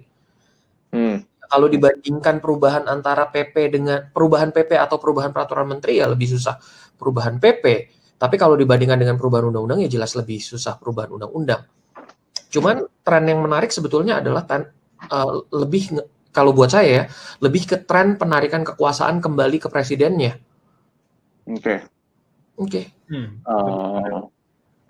Ada tanggapan lebih lanjut dari Bang Rangga mungkin?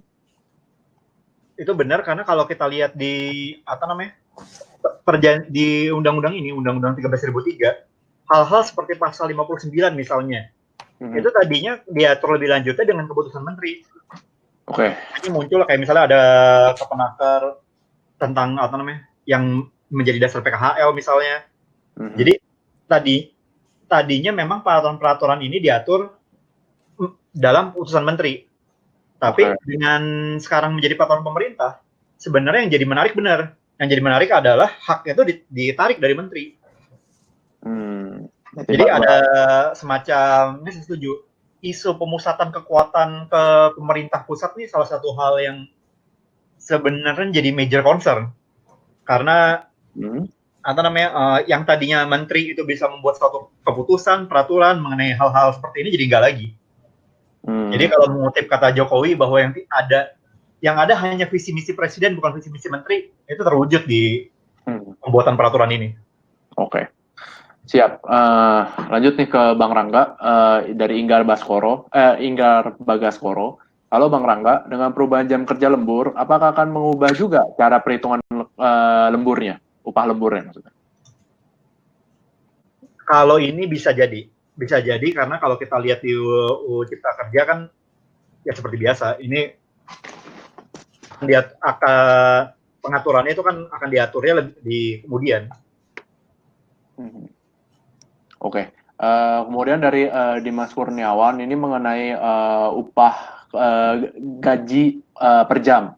Selamat malam Bang Rangga, mau tanya sekaligus minta diluruskan mengenai tanggapan Bang Rangga sendiri mengenai isu yang beredar bahwa akan diberlakukan perhitungan gaji atau pesangon per jam karena masih ada informasi yang simpang siur di masyarakat. Oke, kalau upah per jam ini saat ini masih kosong seperti mungkin kalau yang sempat dijelaskan di Twitter saya, dia masih ngegantung dalam arti di RUU Cipta Kerja cuma ditulis bahwa upah itu bisa diatur dalam satuan waktu dan satuan hasil. Cuma pengaturannya nanti akan seperti apa, kita nggak tahu. Jadi kalau kita lihat di pasal 88B, isinya benar-benar cuma ayat 1, upah ditetapkan berdasarkan satuan waktu dan satuan hasil. Ayat 2, ketentuan lebih lanjut yaitu dalam peraturan pemerintah. Jadi apakah ada misalnya nanti pesangon per jam atau upah per jam, kita nggak tahu. Jadi isunya ngegantung. Nah, jadi semua masih menunggu ke peraturan pemerintahnya ya? Iya, jadi sama kayak lembur tadi, diaturnya dalam peraturan pemerintah nanti. Oke. Lanjut ke pertanyaan dari Raka Radityo. Malam Bang Rangga, mau tanya, ini mengenai efisiensi tadi, PHK karena efisiensi. Bagaimana keberlakuan putusan MK terkait PHK? Setelah berlaku UU Ciptaker, ini case on point-nya adalah putusan MK nomor 19 tahun 2011 tentang efisiensi. Ini, putusan MK itu kan dia mengubah itu kan merupakan perubahan penafsiran pada Undang-Undang 13.003 yang dinyatakan. Nah, ketika Undang-Undang 13.003 diubah menjadi Undang-Undang Cipta Kerja, ya itu menjadi suatu hal yang baru lagi. Jadi ketika misalnya putusan MK misalnya efisiensi udah gak bisa lagi dan di Cipta Kerja ini jadi bisa lagi, ya berarti pemecatan karena efisiensi jadi bisa lagi. Karena itu udah menjadi undang-undang yang berbeda lagi. Oke, siap. Thank you Bang Rangga. Untuk sekarang sih masih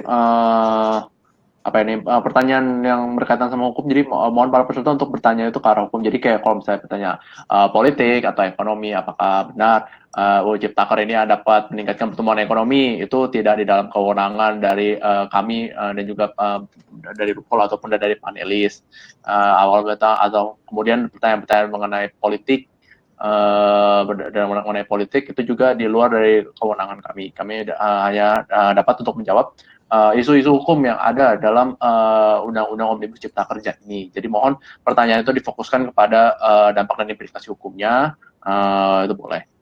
Gitu. Nah, sembari menunggu, mungkin kalau dari Bang Rangga sendiri, apakah ada saran baik langkah hukum maupun langkah non hukum terkait Undang-Undang Cipta Kerja ini? Oke, satu hal,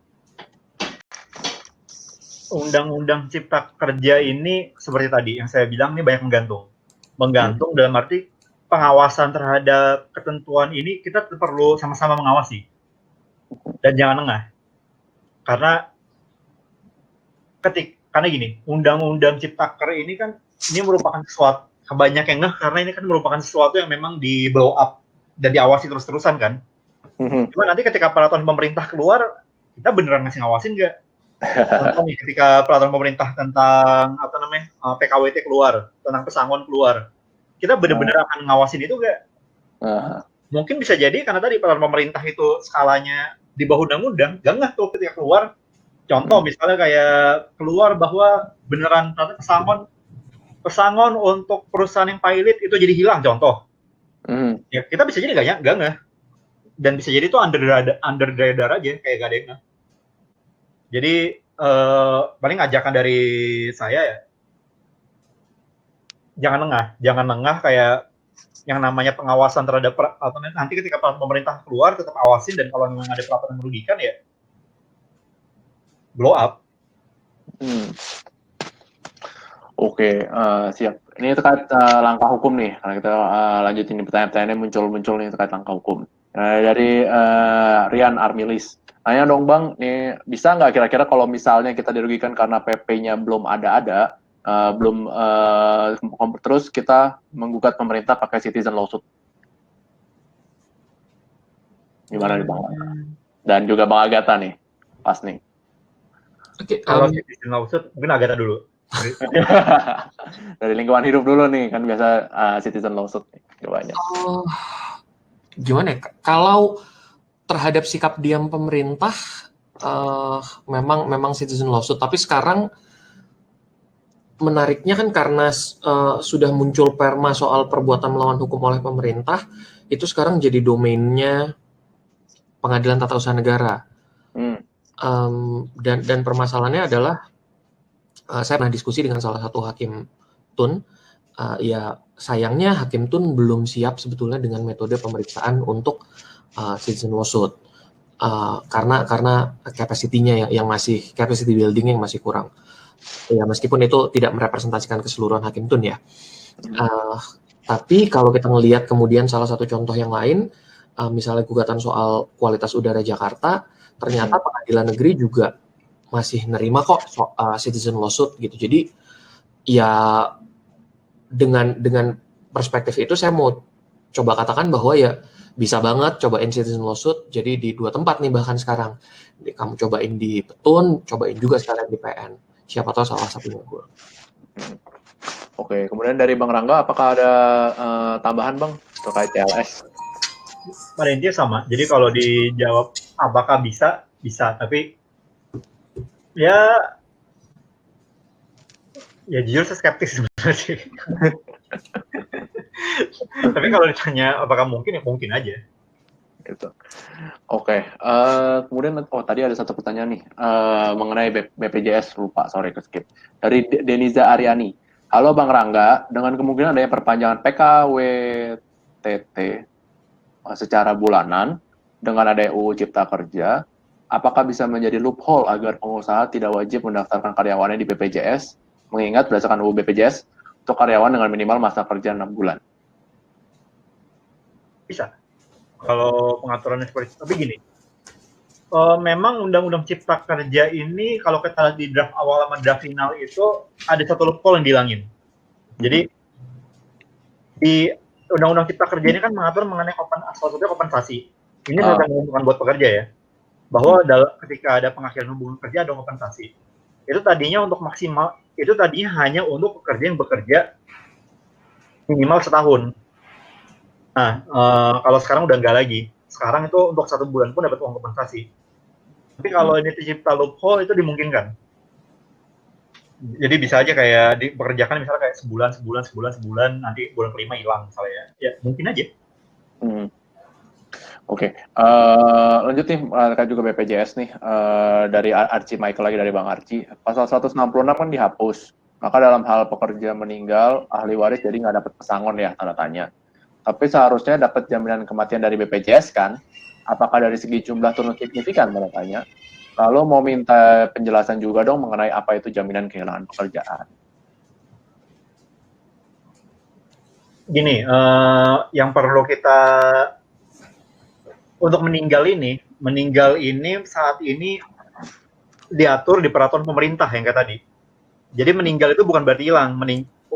Jadi gini, untuk kayak pengunduran diri termasuk meninggal tadi, itu dimasukin ke pasal 154A, di mana kalau kita lihat di pasal 154A huruf N, itu ada tuh untuk meninggal dunia. Jadi, sebenarnya nggak hilang. Oke. Dan, kalau kita lihat pengaturan meninggal, ini bukan cuma di situ juga. Di pasal 61, itu jadi juga bahwa dalam hal pekerja buruh meninggal dunia, ahli waris pekerja berhak mendapatkan hak-haknya sesuai peraturan perundang-undangan. Itu ada di pasal 61 ayat 5. Jadi hak pekerja buruh yang meninggal sebenarnya hak pekerja buruh meninggal hilang, cuma memang digantungin untuk ahli warisnya ya. Jadi digantungin dalam arti kan dibilang kan sesuai peraturan perundang-undangan kan. Jadi paling kalau kita bicara pesangon yang kayak tadi di pasal 154A itu menggantung. Kalau kita berbicara mengenai yang jaminan kematian, itu tetap ada. Cuma apakah signifikan atau enggak ya sebenarnya ya enggak. Yang namanya BPJS itu ya tergantung sih. Ya dalam arti jumlah uang itu kan signifikan atau enggak itu kan benar-benar tergantung masing-masing kan. Berarti ada orang yang jumlah uang 1 juta signifikan, ada yang kayak 1 juta cuma uang kembalian misalnya ya sangat tergantung. Cuma kalau dibandingin sama hak yang dulu di pasal 166 ya bisa jadi jauh. Kalau terkait jaminan kehilangan pekerjaan, Bang? Kalau jaminan kehilangan pekerjaan itu tadi, sebenarnya bukan jaminan kehilangan pekerjaan sih. Kalau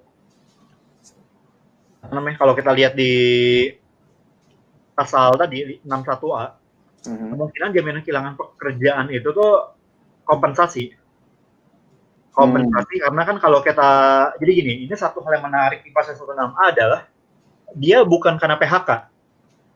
16A itu unsurnya adalah dalam hal perjanjian kerja waktu tertentu berakhir. Berakhir dalam arti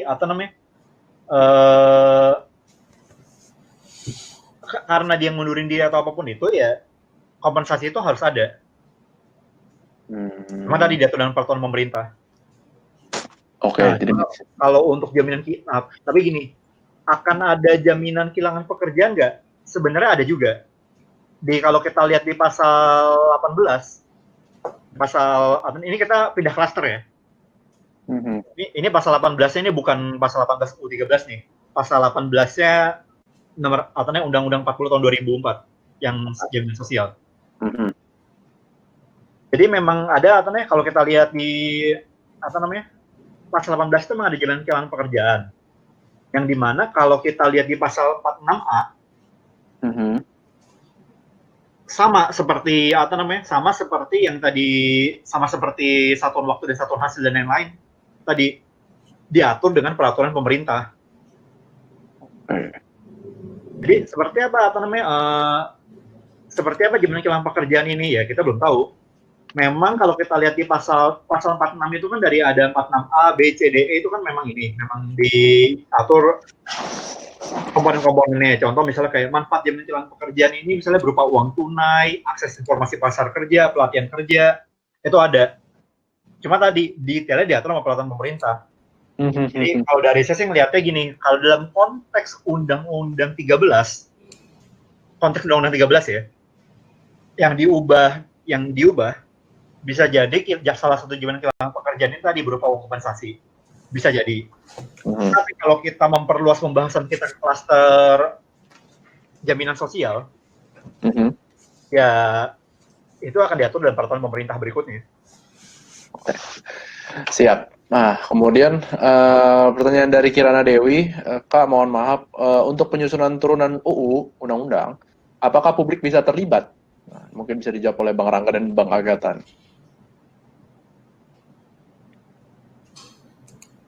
Kalau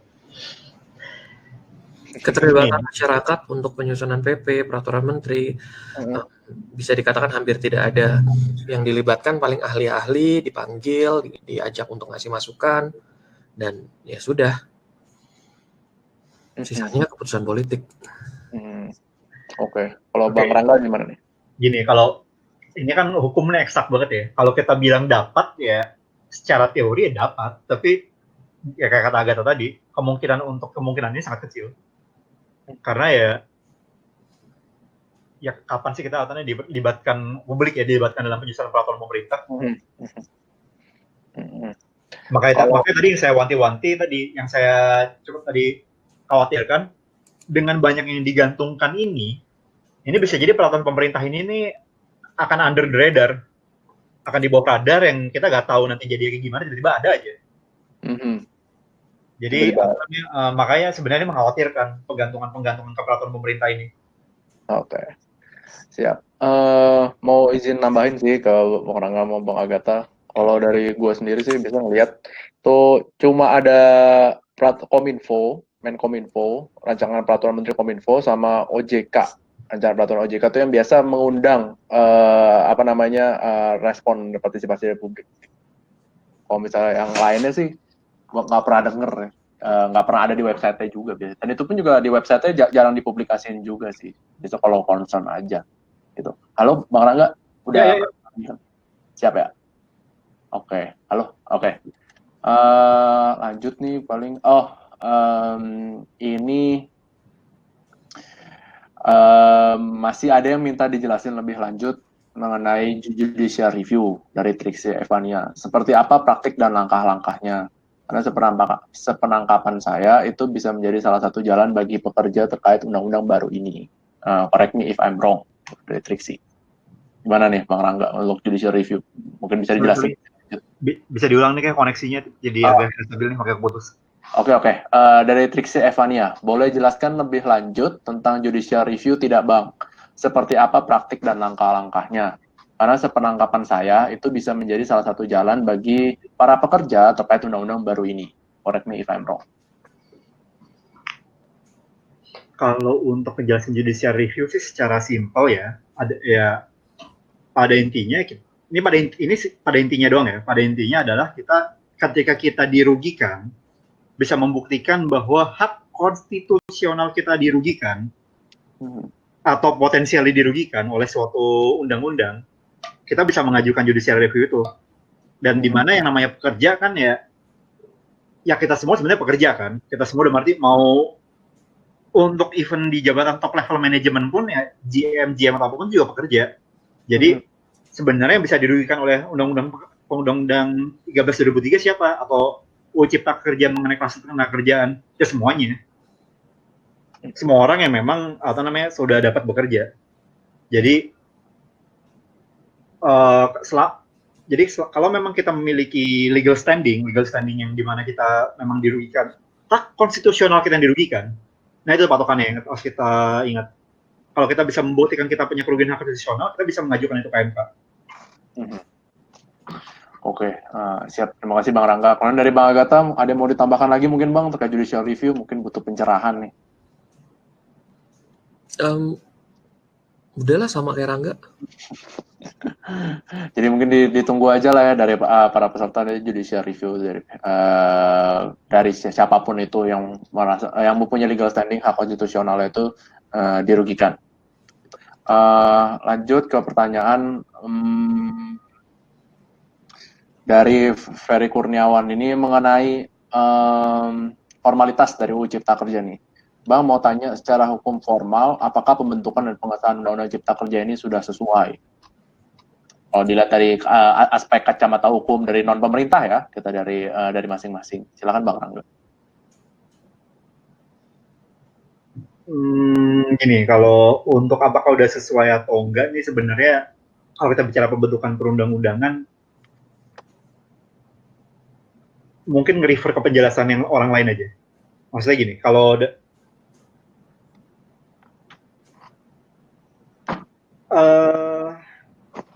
yang namanya pembentukan peraturan perundang-undangan kan memang ada syaratnya.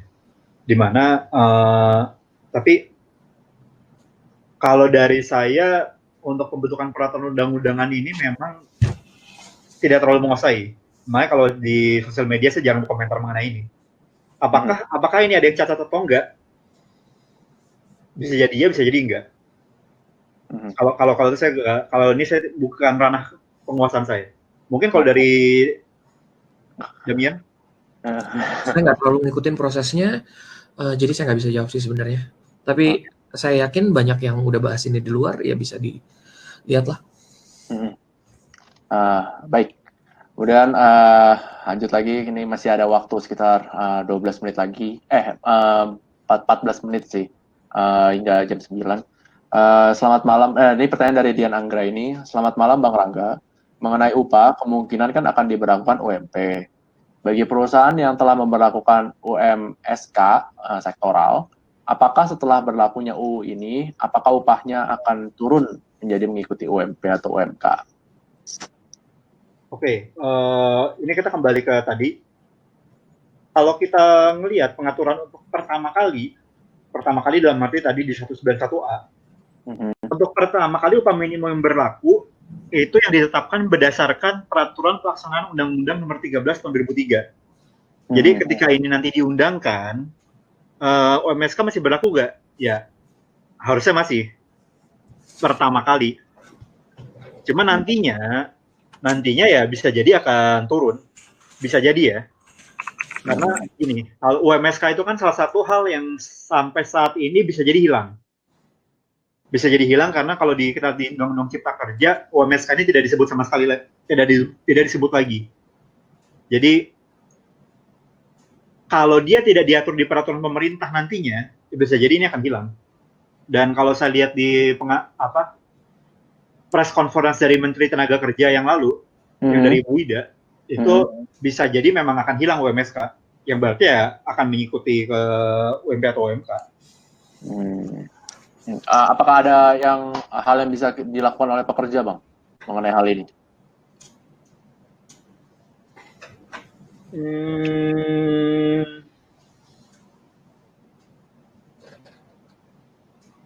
Sulit sih.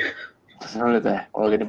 Dalam arti gini, sebenarnya pernah ada kasus dulu, bukan kasus, ada contoh di mana pekerja membawa peraturan mengenai UMK itu ke petun. Tapi ini sangat jarang. Jadi kalau ditanya apa yang bisa dilakukan, ini sebenarnya bisa dibawa ke petun. Tapi nanti misalnya kayak ternyata UMK-nya jadi turun ya, pernah ada putusannya. Tapi sulit sih. Tapi itu akan sangat sulit. Oke. Itu yang mengajukan dari serikat buruhnya, Bang? Atau dari pekerja aja? Dulu itu kayak perkumpulan pekerja gitu. Perkumpulan pekerja pernah di satu provinsi, ini saya lupa persisnya provinsi mana, itu pernah ada mengajukan SK gubernurnya untuk upah minimum itu digugat di petun. Itu pernah dan berhasil. Tapi ya tadi kemungkinannya ya kecil. Pasti ada argumen hukum yang kuat ya. Iya. Oke, untuk sejauh ini sih masih belum ada untuk pertanyaan hukum lagi, dan karena jamnya udah di jam 20.50 juga, saya mengundang untuk kedua narasumber untuk menyampaikan closing statement-nya. Gitu. Mungkin bisa dimulai dari Bang Angkata terlebih dahulu, Bang. Oke.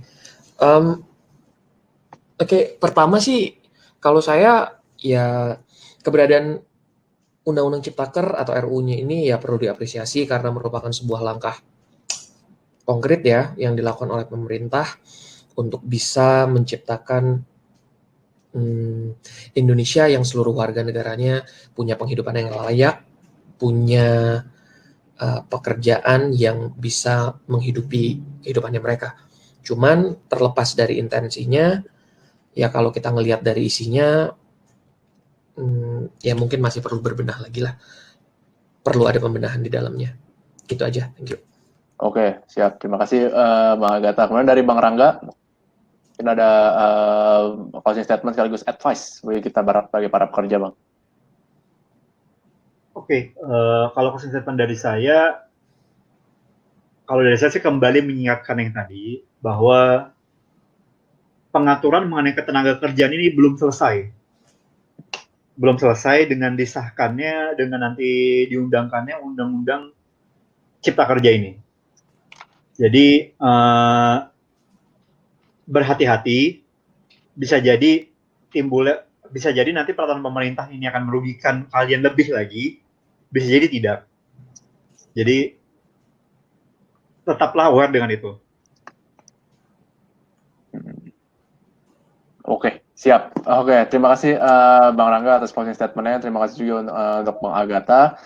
Terima kasih juga untuk para peserta atas antusiasmenya. Mohon maaf kalau misalnya kita ada keterbatasan bahwa hanya bisa membahas aspek ketenagakerjaan dan aspek lingkungan hidup. Mohon maaf juga bahwa tidak semua jawabannya bisa kita jawab dan mohon maaf kalau misalnya karena ini ada keterbatasan dari waktu dan juga ada keterbatasan juga dari kita bahwa kita merupakan dari akademisi hukum, kita dari Civitas Akademika Hukum, bahwa untuk pertanyaan-pertanyaan mengenai ekonomi, pertanyaan-pertanyaan mengenai politik, mungkin kita masih belum bisa jawab. Tapi salah satu hal yang pasti bahwa kita memang harus terus memperhatikan, terus juga membaca, bukan hanya membaca ya, tapi juga menganalisis gitu, karena yang dibaca aja kita bisa jadi hanyut sendiri tuh di dalam 900 halaman itu sendiri.